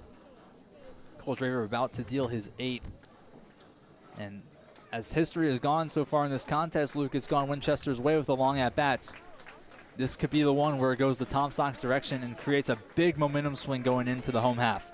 All 9 hitters to the plate for the Royals in this half inning. Cole Draper in a big spot. 3-2 pitch. Line drive, left center field. Ream on the run, can't get it. It's a base hit for Williams. 2 more runs will score, and it's 5-1 Winchester. The Sox were so worried about the shift and Williams pulling it to left field, deep alley left field, that Ream left the entire left center gap open. And what would seem like maybe a routine catch for that outfield turns into another base knock and 2 more runs, and now a 4-run ball game. will have time called as Winchester's first base coach will run over the gear from J.P. Williams back to the dugout. Cameron Tillefson will get a shot with 2 outs. He was the first hitter to come to the plate in this half inning, and he popped out to Harrison Campy in the shallow outfield grass.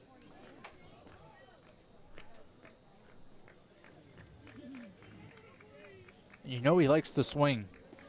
Tillefson loves to swing. So give him what he wants, but put a bit of your own magic on it. First pitch to Tillefson is a slider at the top of the strike zone for a call and strike. And Tillefson's going to try and read that. I like the breaking ball to start out with. Now fool him with the fastball. Give him different mixes.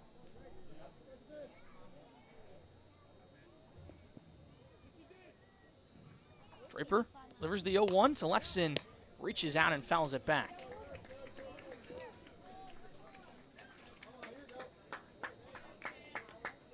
Opportunity for Draper to escape the inning.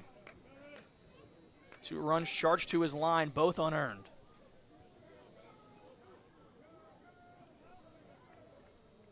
Oh, 2 the count. Draper deals to the big righty.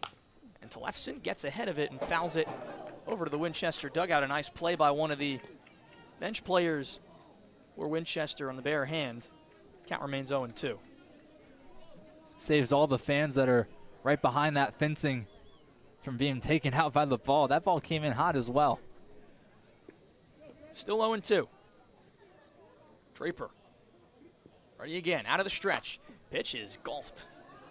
Well foul on the left side, and it gets over to the grassy area right by Charlottesville High School. For Draper, you're still in a good spot. You're still 0-2, even though Tillefson is tagged the last couple of pitches.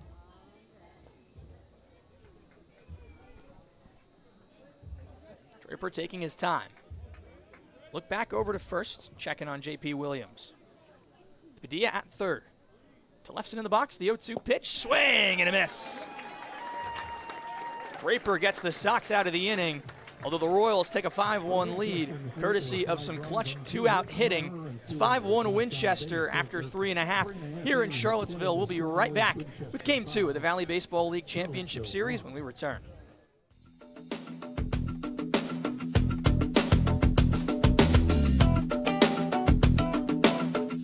Stay connected with the Tom Sox.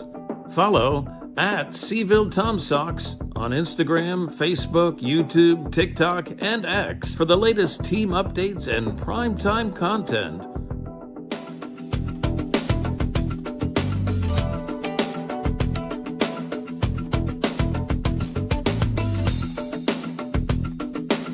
Explore our redesigned website at tomsox.org for everything Tom Sox baseball and sign up for our no-cost email newsletter.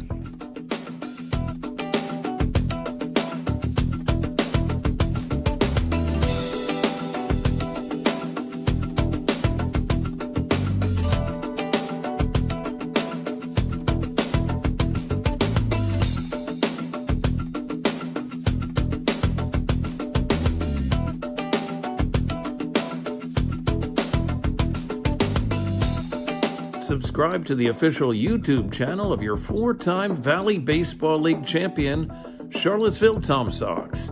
Highlight videos, game recaps, full games, in-depth interviews, and so much more on the official digital home of the Charlottesville Tom Sox. 5 runs for Winchester in the top of the 4th inning, although that now challenges their starter, Ryan Bates, to handle the long layaway in the dugout and get back to work against a Tom Sox team that plated 1 against him in the bottom of the 3rd. Yeah, not quite a 65-minute weather delay, but that was a long inning, and Cole Draper battled. Even though a couple more runs were let up when he came in, he limited the damage as much as he could have. Following his error in the last half inning, Caden Combs comes to the plate looking to redeem himself and goes behind 0-1 after the first pitch breaking ball finds the zone. He's 0 for 1 today with a strikeout that came in the bottom of the 2nd. The 1 pitch to Combs, right down Broadway again, and it's quickly 0-2. Combs couldn't handle that ground ball at first, allowing to go-ahead run to score plus another. And 2 more came across for Winchester last frame. Riz will take a fastball high. And he gets back into the count. 1 ball and 2 strikes to the first baseman.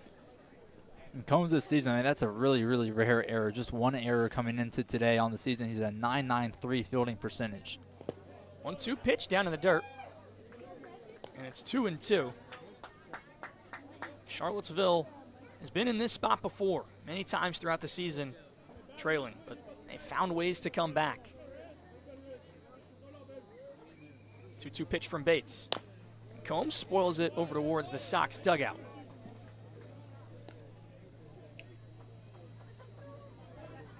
Charlottesville found themselves down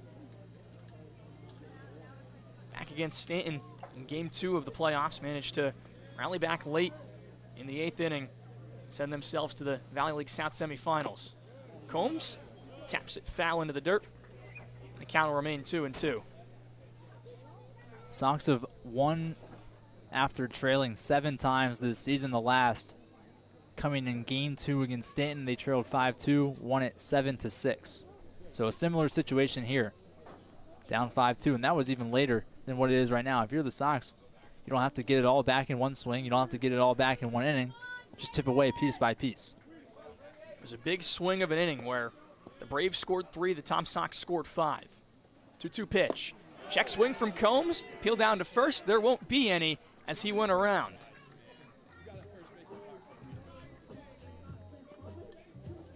Strikeout number 3 for Ryan Bates, and strikeout 2 for Combs on the day. Braden Bachman will try to follow it up. Sox need a spark somewhere. It was Cardone, and what seems like a forever ago at the bottom of the 3rd, but he got a single that allowed the first run to be scored, and that was him. Bachman grounds the first pitch over towards 3rd. Connor started in and had to stop himself. His throw is wide. Bachman tries to slide, but Tlefson applies the tag for out number 2. It was an interesting play. The throw from Connors was not on target at all. Tlefson had to come off the bag, but luckily it pulled him to that first base line, and Bachman was right there for the taking. Christian Dewey will get a chance. Dewey flew out to center in his first at-bat. We mentioned Dewey hadn't seen the field since Game 2 of the playoff series against Stanton nearly a week ago. Bates kicks and fires the first pitch. It's a breaking ball that misses low to the DH. Again, Dewey in the lineup after missing most of the postseason apart from Game 1 against Stanton. 1-0 pitch to the lefty, and Dewey swings over top of the breaking ball. Evens the count at 1 apiece. So he's been out of it for a while, tried to break off the rust in that first at-bat. He flew out to center field. Bates looking for another 1-2-3 inning. 1-1 to Dewey. Line into shallow right field. Rushing on is the right fielder Davis, who dives and makes the catch.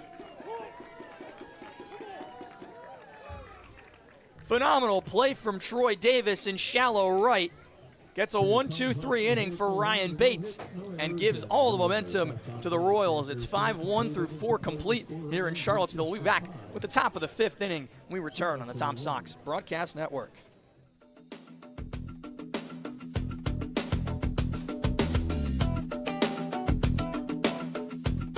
Want to support the Tom Sox? We offer many tiers of sponsorships with numerous benefits. Head to tomsox.org/sponsors to learn more about how you can become a valued partner today. Become a host family today. Host families provide players with a home away from home while building connections that go beyond baseball. Discover the lasting impact that host families have on the team and our community at tomsox.org/host-families. Contribute to Charlottesville Community Baseball today. As a 501c3 nonprofit organization, your support helps the Charlottesville Tom Sox create unforgettable memories and develop baseball's future stars right here in Central Virginia. Visit tomsox.org/donate to see how your gift makes a difference.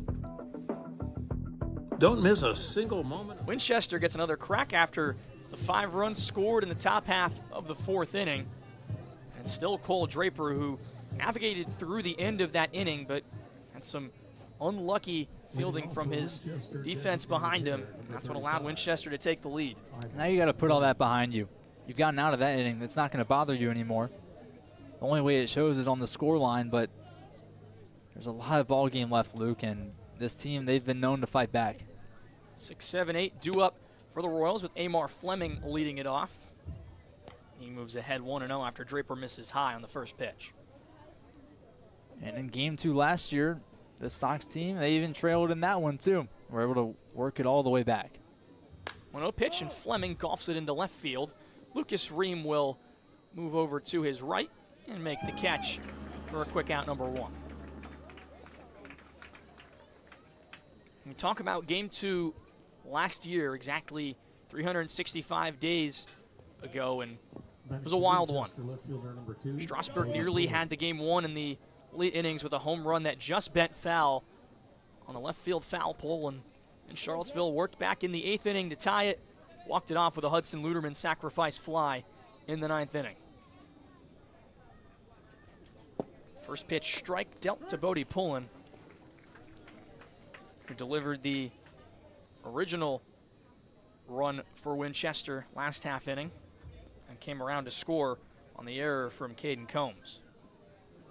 A 1 pitch from Draper is swung through by Pullen, and it's 0-2. I like Draper getting ahead early. He's 0-2 right now. He's gone inside. Pullen waited on the first pitch. 0-2 pitch. Pullen lines it back up the middle, rushing on his Lensness. He'll come to a halt and bring it in for out number 2. You like to see that from Draper. Working quick. You know, Winchester had a lot of momentum. Your pitcher just delivers a 1-2-3 inning. Now you're on your way to maybe getting that same sentiment for your team. Troy Davis will trot in after a walk in his last at-bat. Face Draper for the first time. Out of the windup, first pitch to Davis is an off-speed pitch that drops in for a strike. Good composure for Cole Draper to bounce back after last half inning. 2 quick outs recorded in the top of the 5th. A 1 pitch to Davis, a fastball that misses off the outside.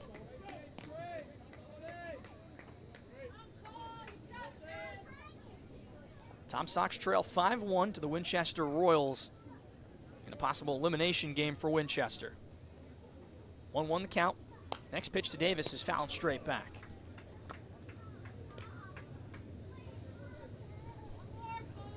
Davis in the box, Zach Fortman on deck should Davis find a way to reach base. 1-2 the count with 2 outs. We're in the away half of the 5th. 1-2 pitch, and Davis golfs it down the left field line, but it bounces over towards the bullpen foul. Draper with the breaking ball that never really broke. It just kind of hung up in that inside half, and Troy Davis tried to take it. He took it a bit too early. 1-2 still the count. Draper back to work. His next offering. This is outside and high. 2 balls and 2 strikes to the right fielder, Troy Davis, who made the fantastic defensive play to end the bottom of the 4th. 2-2. Down in the dirt, Cardone keeps it in front as the count runs full. Davis a walk and a grounder that turned into a double play today, so he's 0 for 1. Draper back again. From the wind, the 3-2. Swing and a miss.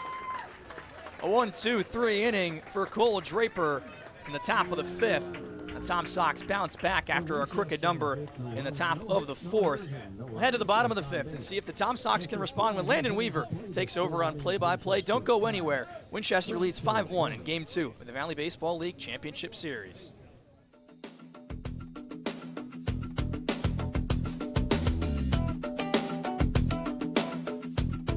Want to support the Tom Sox? We offer many tiers of sponsorships with numerous benefits.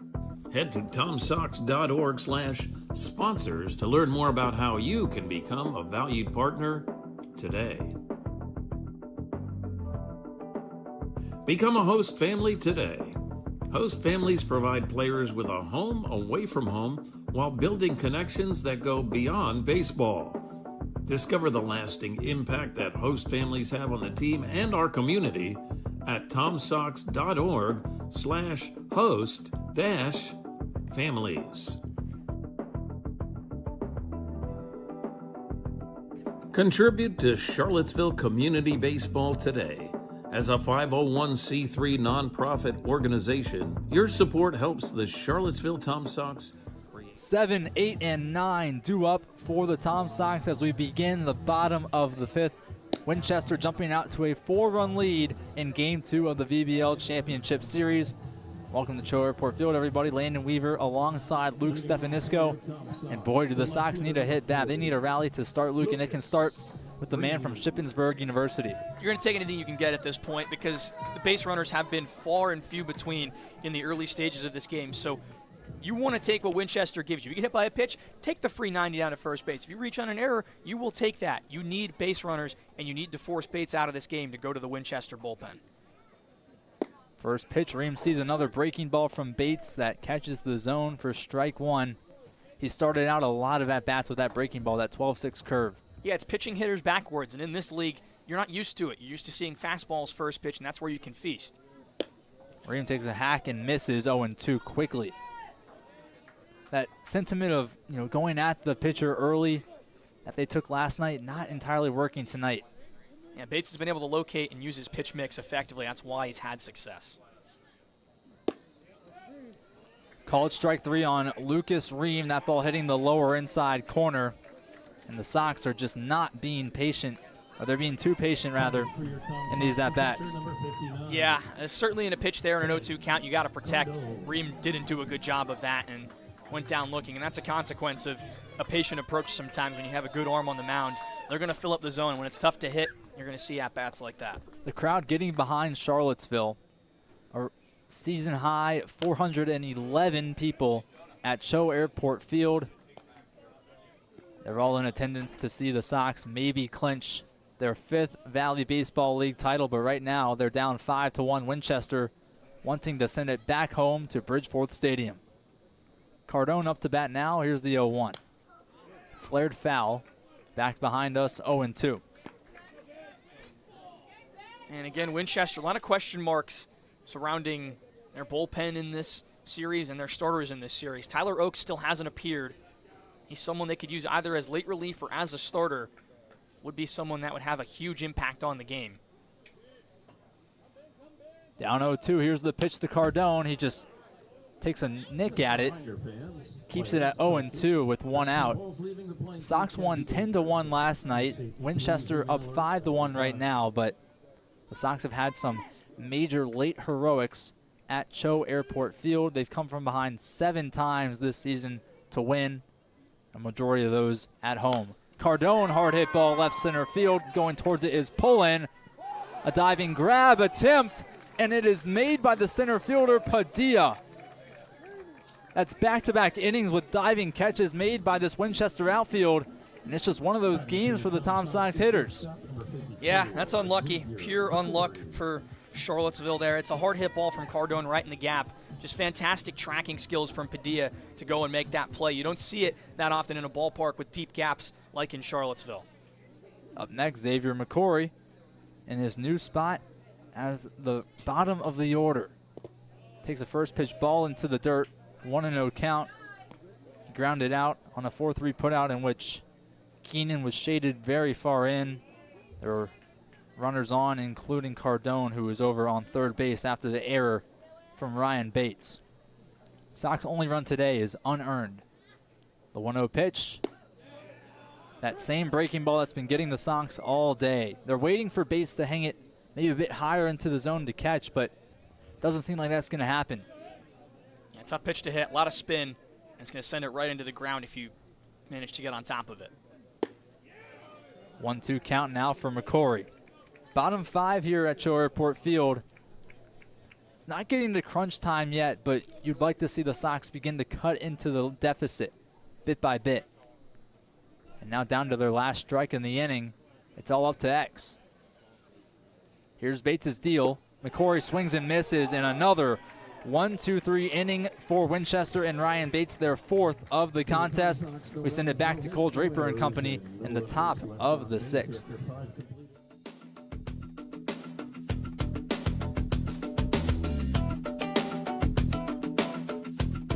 Want to support the Tom Sox? We offer many tiers of sponsorships with numerous benefits. Head to tomsox.org/sponsors to learn more about how you can become a valued partner today. Become a host family today. Host families provide players with a home away from home while building connections that go beyond baseball. Discover the lasting impact that host families have on the team and our community at tomsox.org/host-families. Contribute to Charlottesville Community Baseball today. As a 501c3 nonprofit organization, your support helps the Charlottesville Tom Sox create unforgettable memories and develop baseball's future stars right here in Central Virginia. Visit tomsox.org/donate to see how your gift makes a difference. Don't miss a single moment of Tom Sox baseball. Check out Tom Sox. Top of the 6th from Cho Airport Field. Cole Draper still out on the mound for the Charlottesville Tom Sox, and since coming in after getting out of that 5-run inning from the Winchester Royals, he's looked pretty good. Yeah, he has looked very much settled in. And for a guy that didn't pitch a lot of the season due to injury, he's been rock solid in the backstretch of these playoffs, which is what Charlottesville has needed to have him be one of the higher-end leverage guys. He's done just that.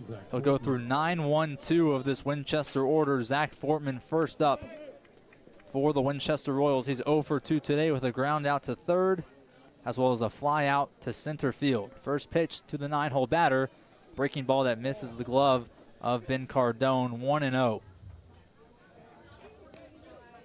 It's a Sox team that they have fought through a lot of adversity. An 0-7 start to get here. They had a couple of heartbreaking losses in the early portion of July, including one to this Winchester team as Fortman hits one hard into right center field. Going towards it is Bachman at the wall, and it bounces. Fortman going for 3. Bachman throws. It's going to be cut off by Harrison Campy, and McCollum will glove it right by third base.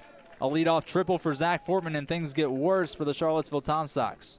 A lot of ground to cover in right center for Braden Bachman, especially when you're playing into an opposite-handed hitter, and Fortman did a really good job of driving it the other way.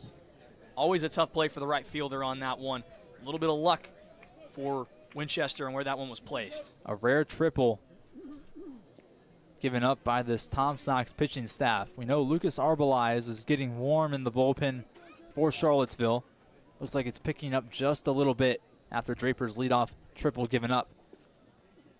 First pitch to Brody Connors right down the middle for a strike. You get through this guy, you can get through anybody in the lineup. Connors, a VBL All-Star at the third base position.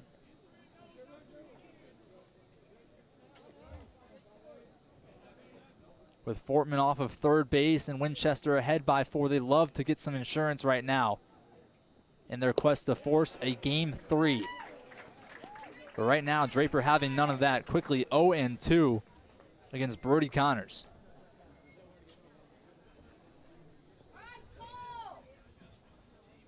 Connors out of Old Dominion. Played 17 games for the Monarchs this past season. Batted .286. Draper's 0-2. Fastball that Connors waves and misses at. Strikeout number 3 for Cole Draper. That was a beautiful breaking pitch from Draper. It bent into the left-handed batter's box and fooled Connors well enough that he never had a chance to make contact with that. It was an ugly swing that when the pitch started out right down the middle, but by the time it got past Connors, it was in that lefty's batter's box that Carl Keenan, the switch hitter for Winchester, stands in now. Zach Fortman off of third after his leadoff triple, and Winchester ahead in Game 2. Line right back up the middle. Combs attempting to, now he's, oh man, he loses the ball. Throws back home, the tag is there, and in time, My goodness, a comedy of events from the Charlottesville Tom Sox infield, including Draper being hit in the legs. He's shaking off Randy Tomlin, who's come out to see if he's okay. The runner gets on first, but the run is saved from scoring by a heads-up play from Caden Combs and Ben Cardone. I believe manager Brian Burke's going to argue that Cardone may have blocked the plate, though I don't think that's necessarily overturnable at this juncture. And that would be a huge call to overturn in Game 2 of the VBL Championship. And now Tomlin is out talking to Cole Draper. That ball did come in hot from the bat of Carl Keenan and hit off that ankle calf area of Cole Draper. He looks to be okay. He'll stay out there now. 2 outs in the top of the 6th. And that's a big momentum swing for the Tom Sox to save a run after what seemed like another error from Caden Combs. We're taking another look at this play. What do you see there, Luke? I'm not even sure if Fortman ever touched the plate. He tried to swim around the tag of Cardone, and I'm not sure he ever touched the plate, which would be certainly the reason why he was called out. Now it's 3-hole batter Jamie Padilla. He's gone on base all 3 times today, fouls off the first pitch, hit a single in the first, and he's walked in back-to-back at-bats, his last one coming in the top of the 6th. First time he's faced off against Cole Draper, though.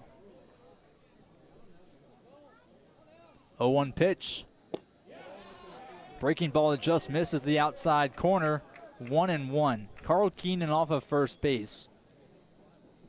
After his shot up the middle that hit off of Draper, dribbled over to Combs, who threw back to Cardone at the plate to save a run from coming in. Still a 5-1 ball game.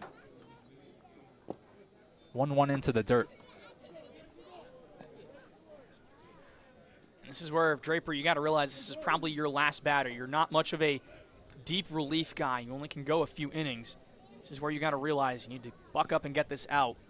Turn it over to Arbelize behind you. Carl Keenan, a nice lead off of first base. Tapper foul by Jamie Padilla, evens the count at 2 apiece, and Draper again a strike away from getting out of the frame. Keenan just 5 for 7 in the stolen base department this season. Would be surprised if he went with 2 outs and 2 strikes on the board. A 5-1 ball game, big pitch from Draper. Here it is. Fouled off backwards by Jamie Padilla. And Winchester doing a really good job of staying alive in these long at-bats. We've talked about it ad nauseum tonight. They've been able to get bat to ball, and that's what's been their biggest advantage in this game. Not a whole lot of that last night. All the momentum taken away from them after the 65-minute weather delay in Winchester, Virginia. Here's the 2-2 pitch. Upstairs, just misses. And the 411 plus some at Port Field, not happy with that call. Yeah, certainly close. Hasn't really been a strike all night. Wouldn't expect it to be so right there. Mike Mackey behind the plate. Tim Detweiler on first and Greg John on third, although he's shaded behind Cole Draper in the middle of the infield right now. Runner goes, but it didn't matter anyways. Draper hit Padilla, and it's 2 base runners with 2 outs after the full count pitch knocked off of Padilla. Adding for Winchester, catcher number 26. And as I expected, that will likely be the last batter for Draper. You hear some jeers from the fans about that decision. We'll have the name and number of the new pitcher right after this. Sox down 5-1 in Game 2 of the championship series.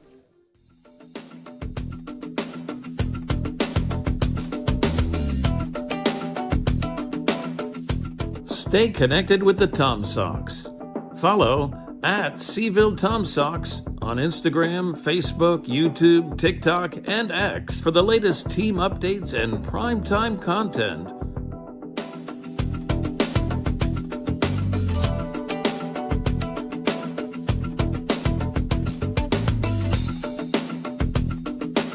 Explore our redesigned website at tomsox.org for everything Tom Sox baseball and sign up for our no-cost email newsletter.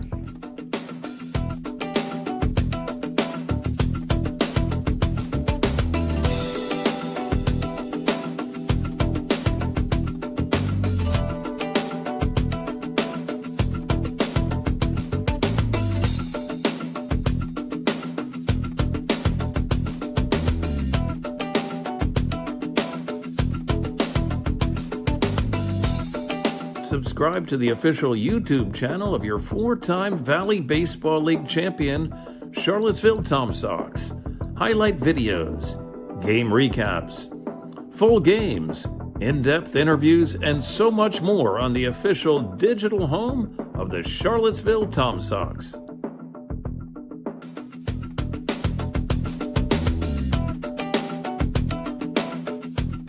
Welcome back to Charlottesville Field. A call to the bullpen made by head coach Randy Tomlin. Luke, it is Lucas Arbelize from right here in Charlottesville, Virginia. Yeah, this is someone that's been one of the feel-good stories for the Tom Sox this season. A guy that pitched at CHS only a couple months ago and has been one of the mainstays in the back end of the bullpen for the Tom Sox. In 12 1/3 innings, a 2.19 ERA with 10 strikeouts, only 3 walks and 8 appearances. Randy Tomlin has used him sparingly, though he's had access to him for a lot of the season. In a moment like this, it's a big spot for a young guy, but someone that's proved he's capable of getting through the moment. Brings an end to Cole Draper's contest. He goes 2 complete innings, 2 hits, 2 runs, 1 earned, with 2 walks and a strikeout. Or 2 walks and 3 strikeouts, my apologies. One of them looking. Now Lucas Arbelize coming in, his first appearance since Game 1 of the VBL playoffs. He came in for an inning of work against Stanton in an 11-3 win for Charlottesville. He'll go up against the catcher, J.P. Williams, for the first at-bat of his outing in a big spot. The hometown kid pitching in Game 2 of the VBL Championship Series. First pitch to Williams. Fastball misses low, 1-0. And the key for him is throwing strikes. His breaking stuff is incredible. When he's able to locate it effectively, it induces that weak contact we always talk about. Throw back to second, nearly sails into the outfield. That adrenaline has Arbelize juiced up right now. Yeah, well, he hasn't pitched in many big-time games at Charlottesville High School. This one certainly maybe more bigger than anything he's ever done in high school. 1-0 pitch, throw back to second. Campy can't collect it. It sails into the center field. Lansness grabs it. He'll throw home. Runner coming, and the throw is not going to get there. Campy could not pick up the tag, and it's a 6-1 ball game. None of these runs have really been earned by the Winchester offense. It's all been mistakes by the Charlottesville defense. Landon, personally, that's irresponsible from Ben Cardone to throw down to second there. That's a situation where you trust your pitcher, especially the fact that it wasn't that big of a lead from Carl Keenan at second base. It was likely going to be unsuccessful anyways. Instead, you give them a run on another mistake. That pitch was a strike, so it's 1-1 now. Arbelize deals, swing and a miss by J.P. Williams. He's ahead in the count, 1-2. It's one of those where we've talked about it. If you don't have a play, try not to make it. You don't need to make it. Cardone got greedy with the scoreboard in sight. 1-2 pitch into the dirt, and Jamie Padilla takes second. Off the pitch, sailing to the backstop. Right now, Charlottesville, Charlottesville Field, the players and the fans silent. You can hear the crickets from the trees surrounding the ballpark. Only in the top of the 6th, though. A 6-1 ball game, and there's a lot of game left. The 2-2 pitch hit hard into left field. Going back to the track is Lucas Ream at the wall, and he makes the catch. A loud third out from J.P. Williams. And the Sox are down by 5 as we head into the home half of the 6th in Game 2 of the Championship Series.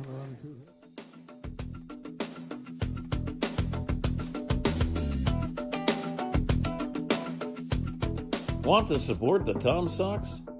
We offer many tiers of sponsorships with numerous benefits. Head to tomsox.org/sponsors to learn more about how you can become a valued partner today. Become a host family today.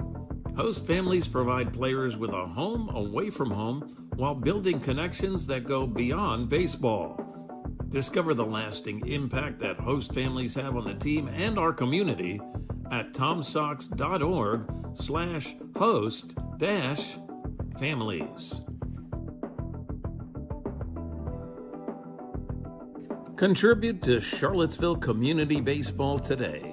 As a 501c3 nonprofit organization, your support helps the Charlottesville Tom Sox create unforgettable memories, and develop baseball's future stars right here in Central Virginia. Visit tomsox.org/donate to see how your gift makes a difference. Don't miss a single moment of Tom Sox baseball. Check out tomsox.org/schedule to see when the team is back in action.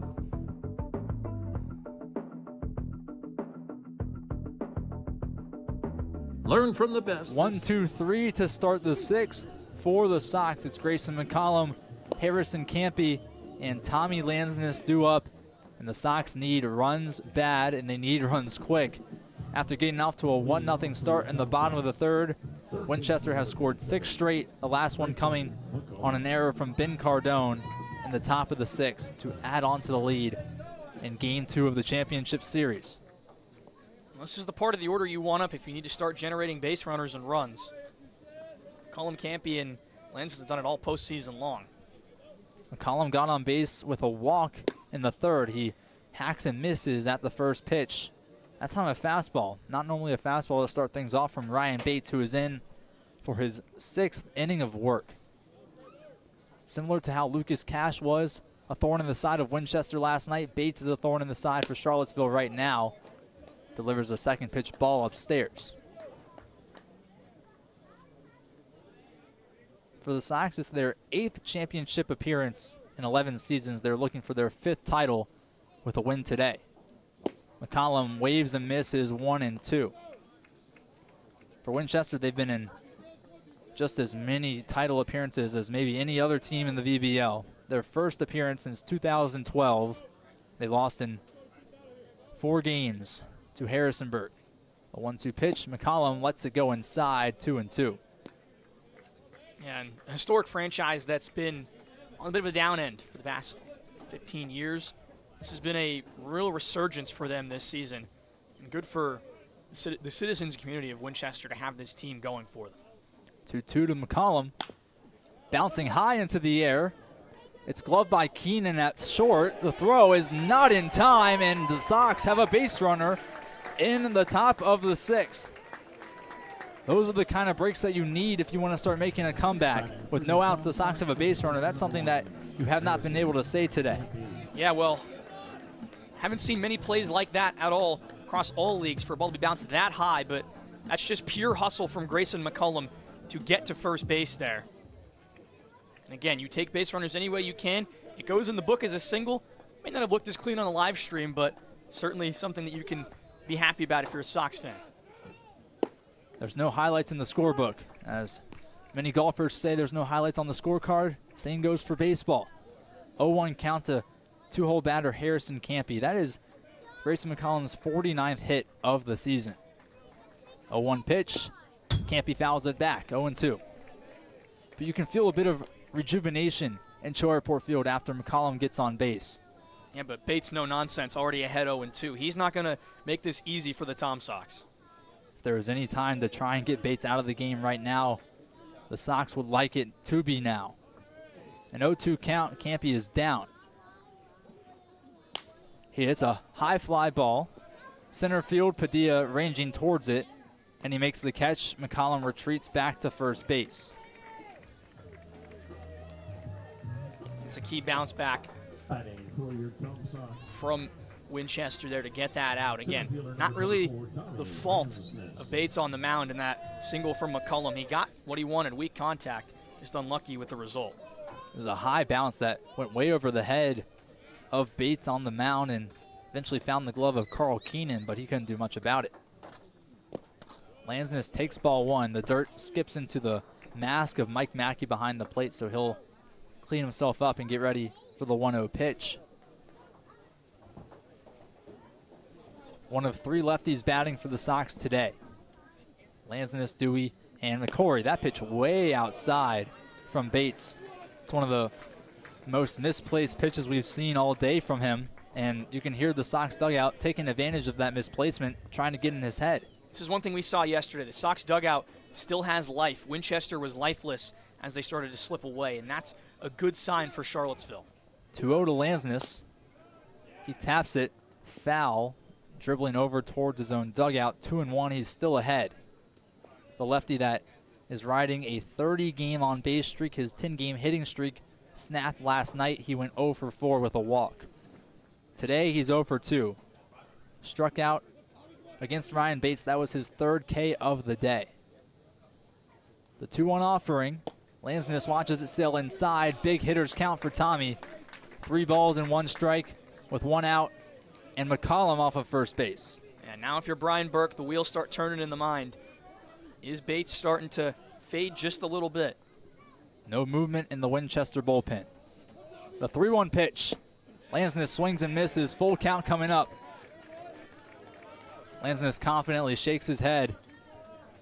You have to be confident in this moment. Game 2. You're down by 5. You need a spark.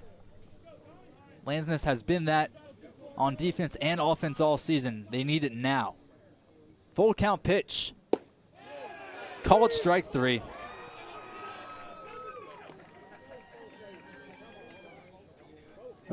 It's been an inconsistent zone all game long, and Charlottesville needs to be more aggressive on those 2 strike counts. Mackey hasn't really decided whether he wants to call high, whether he wants to call low, and it's been the beneficiary of both teams to this point. Now it's Caden Combs who has gone down with a strikeout both at bats today in the 2nd and the 4th. First pitch, he golfs into center field. Padilla is there, ranging towards his left, and he makes the catch. Sox get a base runner off of McCollum in the leadoff, but can't do anything with it. Still a 5-run ball game as we head to the 7th. It's getting down to crunch time for the Sox in Game 2.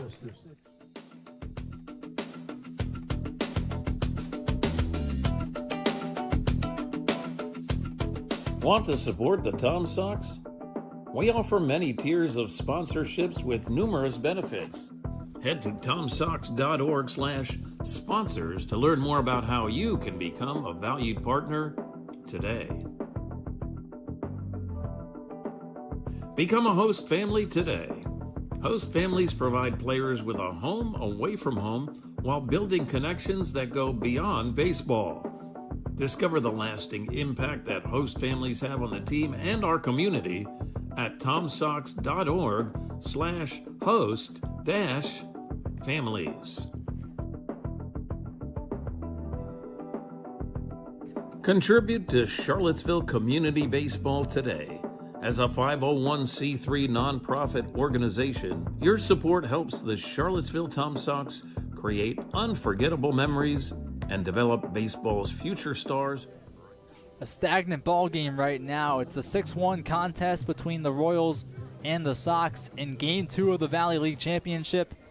Winchester trying to clinch, or trying to force a Game 3. The Sox trying to clinch their 5th Valley League title. Right now, they dug themselves quite a hole, Luke, and now they're on defense again, still trailing by 5. Yeah, time's running out for Charlottesville. And again, Bates has been efficient enough that he's able to be in a good spot to continue in this game. So Charlottesville needs to get the bats back up quick and find some semblance of momentum. Arbelize sets and deals, and there's a strike. Not really sure how that first pitch missed. It looked right down the middle, but now it's a 1-1 count and you're in it. Tellefson leading off things for the Royals. He's 0 for 2 today with a hit by pitch.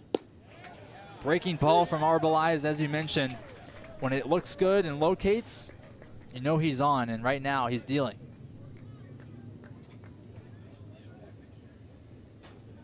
Big strike zone to take advantage of the 6'6" Cameron Tellefson. 1-2 pitch from Arbelize. Swing and a miss. And the hometown kid gets a strikeout to begin things in the 7th. That's a really nice at-bat from Arbelize. Attacking a guy that's very dangerous and showing no fear in the way he does it. That was really, really good to see. Now Amar Fleming, the 2nd designated hitter for the Royals tonight. He takes strike 1. Can it be Arbelize that provides the juice to the Sox? I mean, seeing a hometown kid that pitched high school ball here at Charlottesville High School, seeing him come in and deliver and get your offense set up Could be a big confidence boost. There's another breaking ball. He's going to it a lot. It's working right now.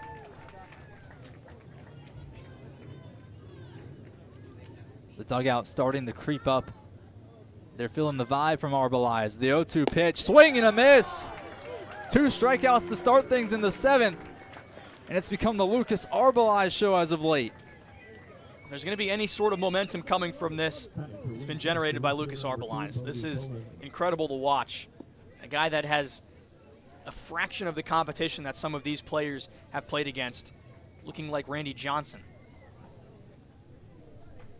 Up next, Bodie Pullen. And that pitch skips way up into the air and over the backstop and into the attendance area.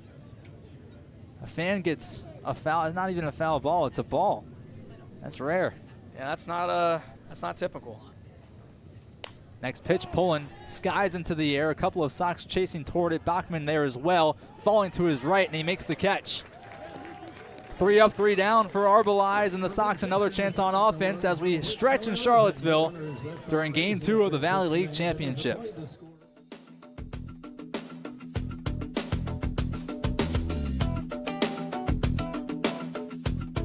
Want to support the Tom Sox? We offer many tiers of sponsorships with numerous benefits. Head to tomsox.org/sponsors to learn more about how you can become a valued partner today. Become a host family today. Host families provide players with a home away from home while building connections that go beyond baseball. Discover the lasting impact that host families have on the team and our community at tomsox.org/host-families. Contribute to Charlottesville Community Baseball today. As a 501c3 nonprofit organization, your support helps the Charlottesville Tom Sox create unforgettable memories and develop baseball's future stars right here in Central Virginia. Visit tomsox.org/donate to see how your gift makes a difference. Don't miss a single moment of Tom Sox baseball. Check out tomsox.org/schedule to see when the team is back in action. Arbelize deals a 1-2-3 inning to send the Sox to the home half of the 7th, and now it's up to Braden Bachman, Christian Dewey, Lucas Ream, maybe more, to get them back into the contest. They trail by 5 in Game 2 of the Valley League Championship. The Sox lead the series 1-0 in this best-of-3 contest. And they came into today with a chance at clinching title number 5 in program history. And even though they're down by 5, they still have a chance at that sentiment. Bates misses on the first pitch, breaking ball 1-0, and that's the first time we've seen that all day. Yeah, momentum is a real thing, Landon. If Charlottesville can ride Lucas Arbelize's success, they may have a chance to get back in this one. Bachman takes strike 1. You're absolutely right. He fired the crowd up. The dugout was fired up, the bullpen was fired up, and Winchester was sent back quiet. Bates' 1-1 delivery into the dirt, 2-1. At this point, I think even walks might be a better option. Or not an option, but maybe more of a rally starter against Bates. Get him thinking. The 2-1 pitch. Inside for strike 2. Doesn't seem to want to use that fastball. And again, this late in a game like this could be a sign of where his head's at on the mound. Worried about potential damage. He tries to throw a heater. Came into the at-bat with 86 pitches thrown. There's the fastball, and Bachman pops it up. Infield depth. And second baseman Keenan is there to make the catch. First batter up, first batter retired, and that's Braden Bachman gone. Now it's up to Christian Dewey to provide a spark. The designated hitter today has done anything but hit. He's 0 for 2 with a fly out to center and a fly out to right. They need him to live up to his position title right now. Shows bunt, lays it down, foul. Smart play from Dewey. Yeah, can't hate it. If he dropped a good one down, would have been liable to get to first base there, unfortunately. A little too much sauce on it and went foul. You think he's shown his hand now, or you think he goes at it again? I think he's shown his hand. I think now you're swinging away. It was a first pitch tactic from Randy Tomlin and the staff to try and steal a base runner. One of 3 lefties that Bates will face tonight, Dewey, McCory, and Lansness. The 0-1 pitch, Dewey takes strike 2. Not the time to be taking pitches, though. You've got to put that ball in play. Certainly not, Landon. Just 2 hits for the Sox tonight, and both of those coming in the bottom of the third when the Sox were able to take a 1-0 lead.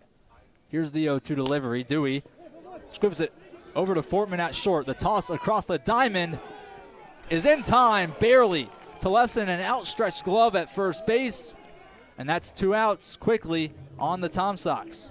That's a heck of a play from Fortman to go to his right and then throw cross body to even get it to Tellefson. Very close play at first. Would love to see a different angle on that one. Thought there was a chance Dewey's foot got in before it touched the glove of Tellefson. Dewey's not slow by any means running down that first base line, and there is certainly a chance that he could have gotten there in time. Instead, it's Lucas Ream up to bat with 2 outs. First pitch, a golf swing for strike 1. Ream at bat, Cardone on deck, and McCory in the hole if we get to those 2. Before the top of the order comes back up. That fastball upstairs, a rare fastball from Bates this inning. 1 ball, 1 strike. He's nearing the 100 pitch mark.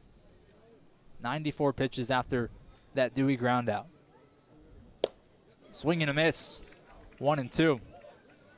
He's got all the confidence in the world right now, Luke. He's got his team up 6-1. And he's not showing any signs of slowing down. Yeah, he's attacking. You've got to get something on him if you're Lucas Ream. Here's the 1-2. Check swing, did he go? No, he did not, says Tim Detweiler over on first base. And that's a break for the Sox. Maybe gets into the head of Bates a little bit. That could have been strike 3, inning over. You get some much needed rest instead. You've got to work against a tight bat in Lucas Ream. 0 for 2 today. A ground out and a looking strikeout.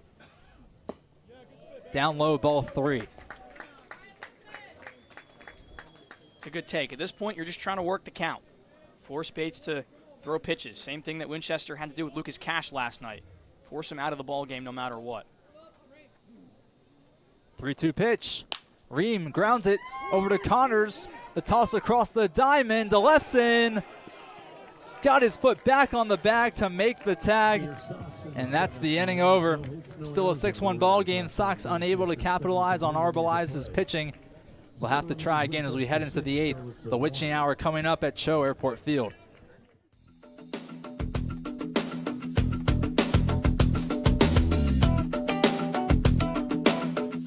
Stay connected with the Tom Sox. Follow at Seville Tom Sox on Instagram, Facebook, YouTube, TikTok, and X for the latest team updates and primetime content.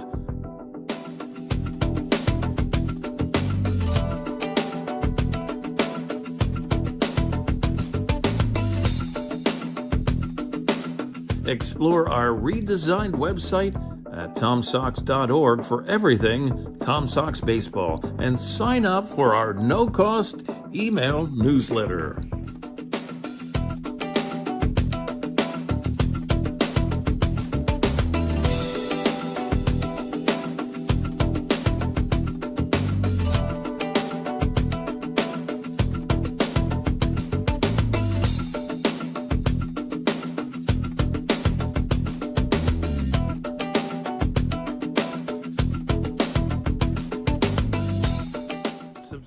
Arbelize still on the mound after his 1-2-3 inning in the 7th.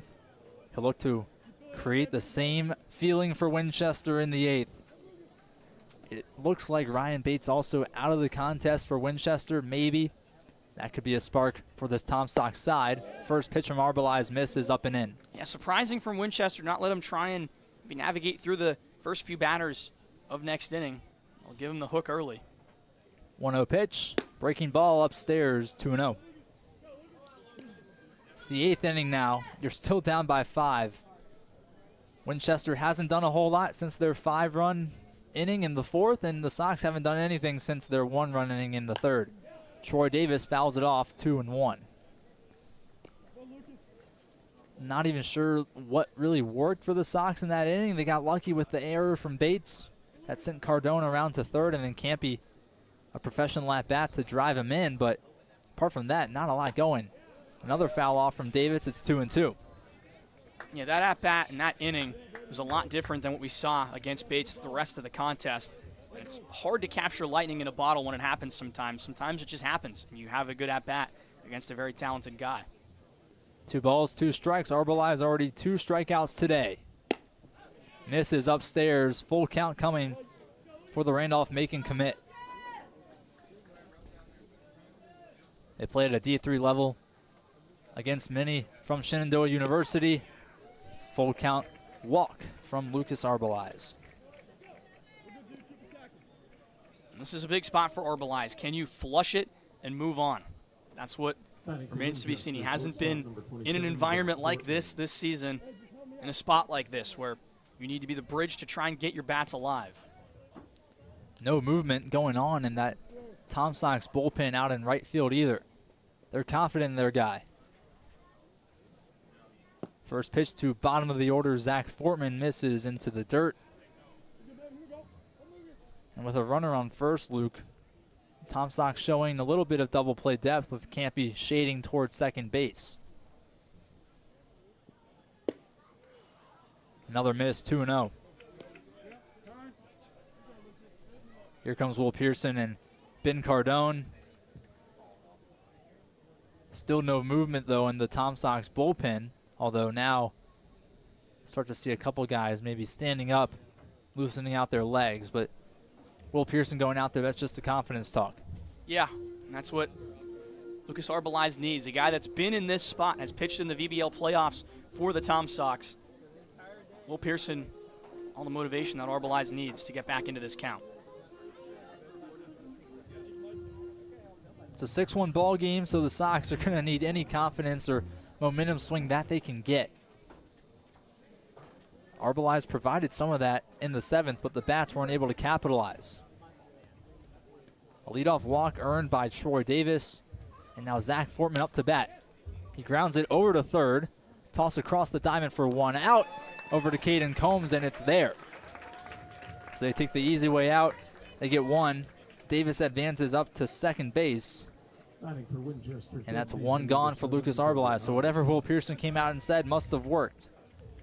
Yeah, and again, I think at the end of the day, it was just a simple, hey, you know you can do this. And I think you need to believe in yourself to do it. And Arbelais executed his pitch and got an out.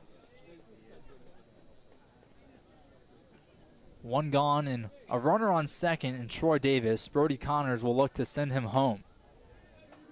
He's 0 for 3 with a walk. Runner goes. Cardone throwing over to third. The tag is there. What a play by Ben Cardone. We talked about it earlier in the contest, Luke. You don't want to try Cardone going from second to third. That's an easy throw for him to make. Yeah, and a guy that's been one of the most proficient catchers at throwing out base runners this year. That's an odd decision from Brian Burke and a team that's been very efficient on the base paths. Double whammy for the Royals. That was a strike as well. Next pitch misses low and away. 1-1 now, 2 outs after Brody Connors had a chance to tack on to this already growing Winchester lead. It's 5 runs, and it could have been more, but not anymore. 1-1 pitch. Strike down the middle. 1-2. And after Arbelais started with a walk to begin things and Pearson had to come out, he's been back to business since then. In the 8th, 1 ball and 2 strikes. Here it is. Just missing below. Brody Connors was even walking over towards his dugout. He thought that was strike 3. And it's the inconsistent zone again. And quite frankly, when a player starts walking back towards his dugout, you know there's an issue. Arbelais has got to do it again. Fouled off by Connors. It's adversity. He's going to face it in his 4 years at Randolph-Macon no matter what. Why not start it now?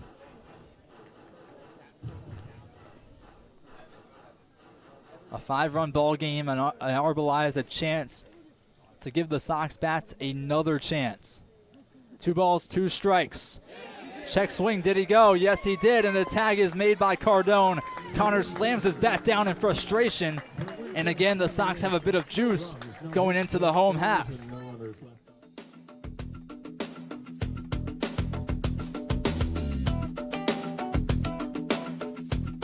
Want to support the Tom Sox? We offer many tiers of sponsorships with numerous benefits. Head to tomsox.org/sponsors to learn more about how you can become a valued partner today. Become a host family today. Host families provide players with a home away from home while building connections that go beyond baseball. Discover the lasting impact that host families have on the team and our community at tomsox.org/host-families. Contribute to Charlottesville Community Baseball today. As a 501c3 nonprofit organization, your support helps the Charlottesville Tom Sox create unforgettable memories and develop baseball's future stars right here in Central Virginia. Visit tomsox.org/donate to see how your gift makes a difference. Don't miss a single moment of Tom Sox baseball. Check out tomsox.org. Backed by popular demand, it's Ryan Bates for the Winchester Royals.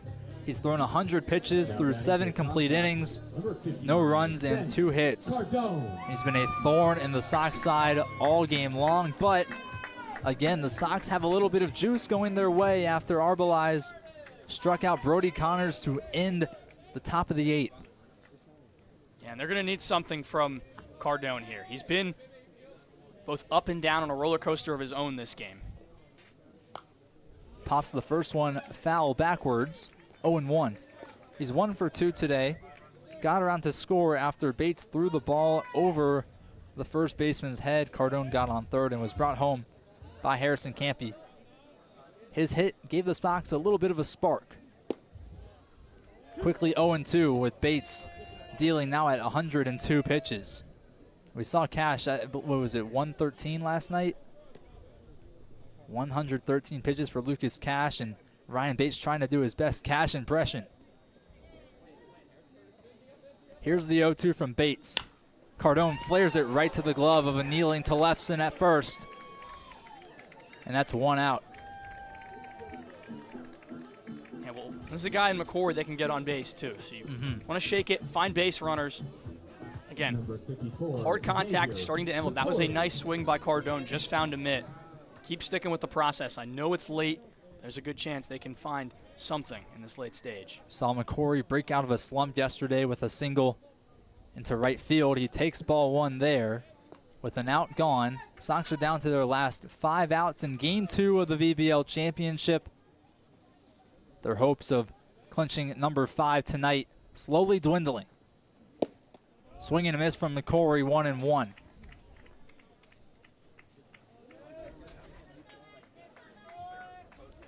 If Winchester wins, there's a Game 3 tomorrow at the Royal Stadium, Bridgeforth Stadium at Shenandoah University. Here's the 1-1 from Bates. Runs way inside, 2-1. McCory in his new spot in the 9-hole. 0 for 2 today with a strikeout. 1 of 7 that Bates has dealt. Again inside, 3-1. Sox have been in this position before, have not been able to take advantage of the big hitters' counts. Yeah, well, this is a place where you have to find a way, simply put as that. McCory takes 3-2. That pitch right there, I mean, there's not a better pitch that maybe you can try and connect on than that. Yeah, the breaking balls fool the hitters out of the hands all night, and they haven't been able to really pick it up when it's left the hand of Bates. Full count again. Bates kicks and fires. Swing and a miss, and Bates does it again. 8 strikeouts for him tonight, and he's 1 out away from 8 complete. My goodness.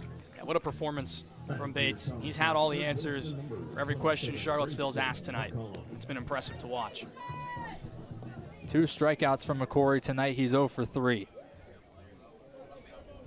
Grayson McCollum, one of 3 Sox to register a hit today. His infield single started things off in the top of the 6th, bottom of the 6th rather.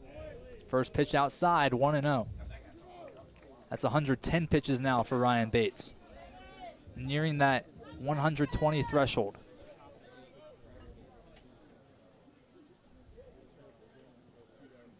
McCollum taps it over to Connors. It hits foul, just missing the third base line.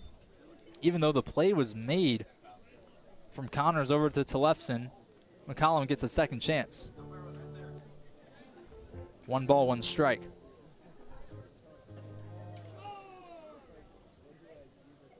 .411 strong at Cho Airport Field.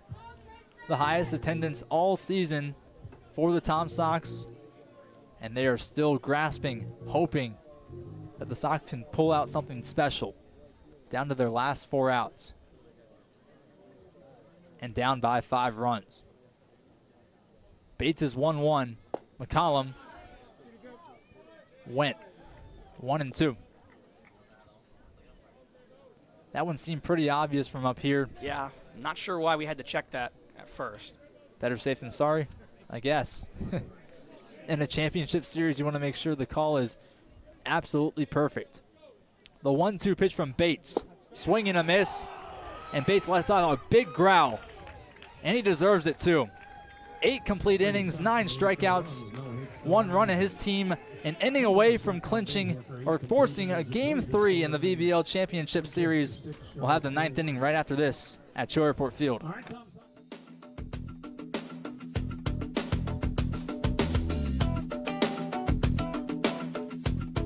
Want to support the Tom Sox? We offer many tiers of sponsorships with numerous benefits. Head to tomsox.org/sponsors to learn more about how you can become a valued partner today. Become a host family today. Host families provide players with a home away from home while building connections that go beyond baseball. Discover the lasting impact that host families have on the team and our community at tomsox.org/host-families. Contribute to Charlottesville Community Baseball today.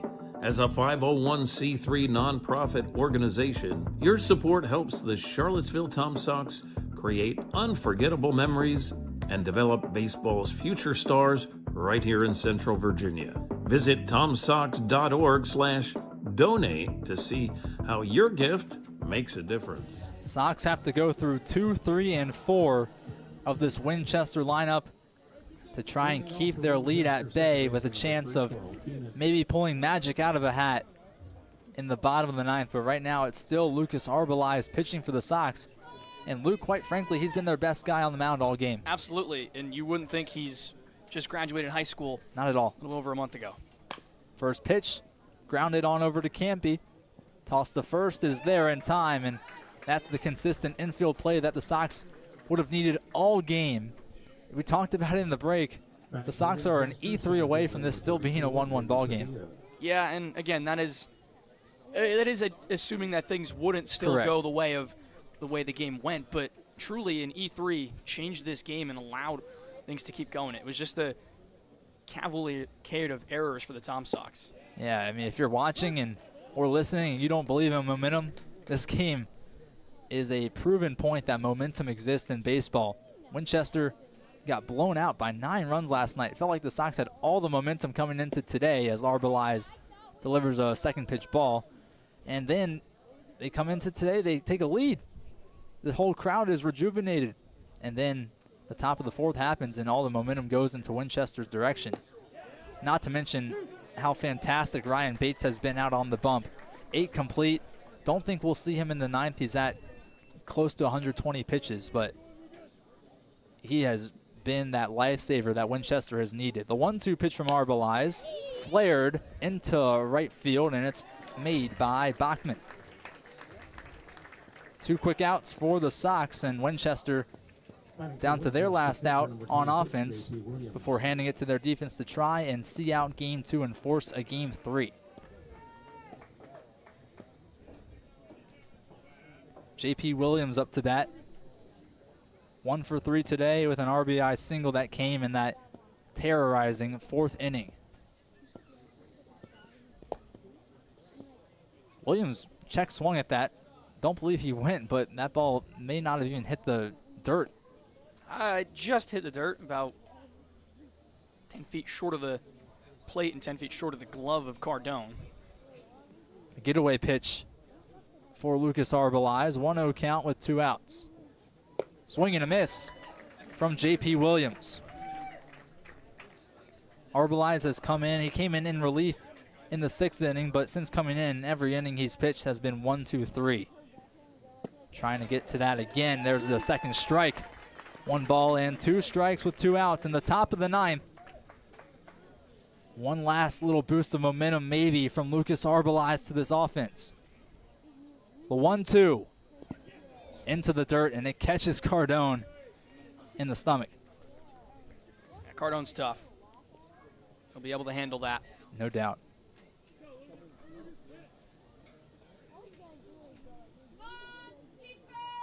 Arbeliz again comes set. 2-2 offering. Spiked. Full count coming up. Would you like to see him go back to that breaking ball maybe? I feel like that fastball, he's been losing control of it. I think it is a similar situation as Bates. You go to that breaking ball, you feel you have the control of it, you use it in this spot. Full count coming up. Breaking ball upstairs, and it misses. Arbeliz was ahead in the count. Instead, he walks JP Williams, and he will not get a 3rd straight 1-2-3 inning. You're facing off against Tellefson, who's a lot of swing and miss. This is where you can attack. Obviously, got to be careful with the power of Tellefson at the plate, but be smart, but be aggressively smart. Still a 5-run ball game. You don't want it to get any worse. First pitch to Tellefson. He checks swings, but holds himself in. Pitch misses outside. There is a pitcher warming up in that Sox bullpen. We think it's Maldonado Jr. as Will Pearson will come out and chat with Lucas Arbeliz. And a good call from Will Pearson to come out and talk here. In a situation where you don't want to let things get worse, like you said. You want to make sure Arbeliz is good. Pearson going out there for a confidence chat. He brings in the entire infield to give them some words of encouragement as well. Maybe even telling the hitters, trying to talk them up, doing anything he can. Ream, Lansness, and Bachman still in the outfield. It's got to be tough going for them out there, you know, just thinking about what they could have done at the plate. Maybe they may have chances if it gets to them. 2, 3, and 4 due up in the Sox order when we head to the bottom of the 9th. Right now, 2 outs, and Arbeliz still on the bump trying to get the Sox there.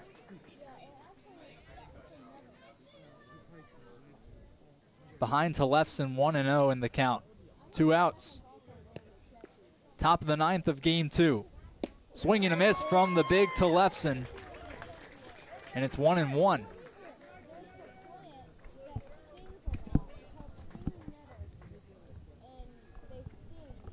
Runner on first is JP Williams. He earned a walk in the last at-bat.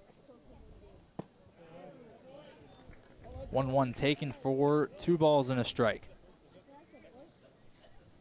And Arbeliz is going to use that breaking ball to try and get the swing and miss from Tellefson. There's a lot of swing and miss in his profile. Instead, he pops this one sky high. Can't be putting out his arms. Ranging over toward it and making the catch where the infield meets the outfield. That's 3 outs. We head to the bottom of the 9th. One more chance for your Tom Sox to try and tie or maybe even take the lead in Game 2 of the Valley Baseball League Championships. A chance to clinch number 5 still on the line at Cho Airport Field.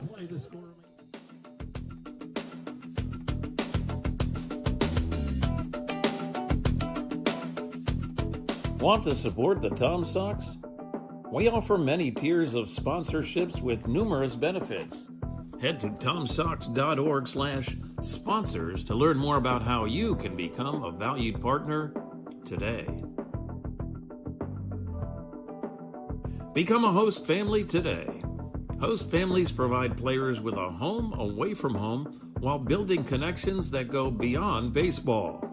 Discover the lasting impact that host families have on the team and our community at tomsox.org/host-families. Contribute to Charlottesville Community Baseball today. As a 501c3 nonprofit organization, your support helps the Charlottesville Tom Sox create unforgettable memories and develop baseball's future stars right here in Central Virginia. Visit tomsox.org/donate to see how your gift makes a difference. Don't miss a single moment of Tom Sox. 3 more outs. One last chance for the Sox to salvage something out of Game 2 in the VBL Championship Series. But guess who's back, Luke? Ryan Bates still on the mound in the 9th inning. We saw this last night with Lucas Cash. Did not think that would be topped. Ryan Bates has maybe topped it. He's gone 8 complete with 9 strikeouts and now facing Harrison Campy in the first at-bat of the 9th, and Campy takes strike 1. He only has a few strikes and a few pitches left in general, so he has to be efficient with the way he works if he wants to complete the full game. Came in with 113. Delivers outside 1-1. We believe, 120 is that threshold where you got to take him out? So he's 5 pitches away. Here's the 1-1 to Campy. Breaking ball, Campy lines it right to Fortman at short. The toss over to first is there for out number 1. And Winchester are 2 outs away from forcing a Game 3 tomorrow evening at Bridgeforth Stadium, and that looks like it's going to be it for Ryan Bates. What a phenomenal, phenomenal outing from 15 in green. 8 1/3, 9 strikeouts, 3 hits, no earned runs, and a walk. And he has single-handedly put Winchester on his back and maybe carried them to Game 3 of the VBL Championship Series. Yep. Nothing much else to say about that. Phenomenal outing. Well, it's a call to the bullpen for Winchester, and we'll have the new name and number finally if you're a Sox fan right after this.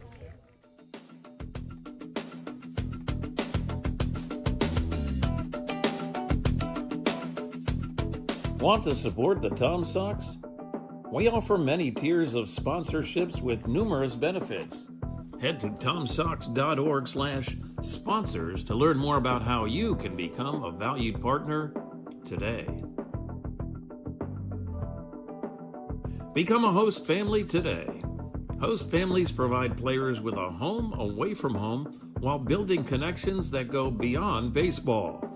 Discover the lasting impact that host families have on the team and our community at tomsox.org/host-families.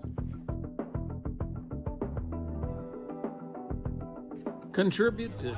The replacement for Ryan Bates is Tyler Oakes. And Luke, we talked about it earlier today, how he would be a guy that maybe you want to see go tomorrow if there is a Game 3, but they're bringing him in right now. Yeah, Landon, I disagree with this move. And simply put, if things go wrong, you lose the ability to pitch Oakes tomorrow in what would be a winner-take-all Game 3. And he's your best arm. And I think you want to use your best arm in a moment that dictates it. In a 5-run game where you already have an out, I don't think this is the right way, because especially at the top of this lineup for Charlottesville with Lansness and Combs, guys who are grinders, they find their way on. You're getting close to that 20-pitch mark, which requires a day of rest. And that would force Oakes to not be available tomorrow. And there goes your best arm. That's got to be in the mind of Randy Tomlin, maybe Will Pearson as well, Thomas Abel and Beth Warner, the entire coaching staff for the Tom Sox. That strategy right there. Tyler Oakes, 15 games this season. This is his 16th. A 2.86 ERA and 34 2/3 innings pitched. First pitch fastball catches the zone for strike 1. And if you're Tommy Lansness, Caden Combs, maybe Braden Bachman, maybe Christian Dewey, work as many full count pitches as you can. Swing and a miss, and it's quickly 0-2. Regardless, there's one out, bottom of the ninth, and the Sox are down by 5. They had a chance of clinching title number 5 today. That hope is still alive but glimmering. Lansness flares it foul down the third base line. Still 0-2. You might want to even get a notepad out and start tallying. I don't know. They do have a pitcher warming, and I'm sure if it gets close to that point, they'll bring another arm in. But again, if it gets to that point, he's allowing base runners, which you don't want to do. 0-2 pitch from Oaks. Outside, 1-2. And again, it gets to a point where now you're giving hitters an extra opportunity to see him the night before you potentially use him in a spot. I don't really understand this move from a lot of viewpoints. Oaks' 1-2 delivery. Lansness, did he go? Yes, he did, says Mike Mackey behind the plate. And that's a 5-pitch strikeout on Tommy Lansness. And looks like his 30-game on-base streak will come to an end tonight. Fitting for how the Sox have played. And not a good showing all around from the Tom Sox. Winchester has been dominant, and rightfully so. They came in knowing their backs were to the wall and got a phenomenal start from Bates and Oaks to close it out. Bottom of the ninth and 2 outs. Caden Combs, the Sox' last chance. First pitch runs way inside, 1-0. The game tomorrow would be at 7 p.m. Bridgeforth Stadium in Winchester, Virginia. Oaks has got to get through one more at bat. Combs swings and misses, 1-1. Oaks out of Western Carolina didn't really make his mark for the Catamounts this season, a 12.46 ERA. But man, has he earned some accolades for Winchester. Swing and a miss. The Sox are down to their last strike in game 2. 48 strikeouts and counting for Tyler Oaks this season, 9 walks. They put him in this spot for a reason. The 1-2 pitch taken by Combs on the outer edge, 2-2. And for the meantime, Combs and the Sox stay alive for one more pitch.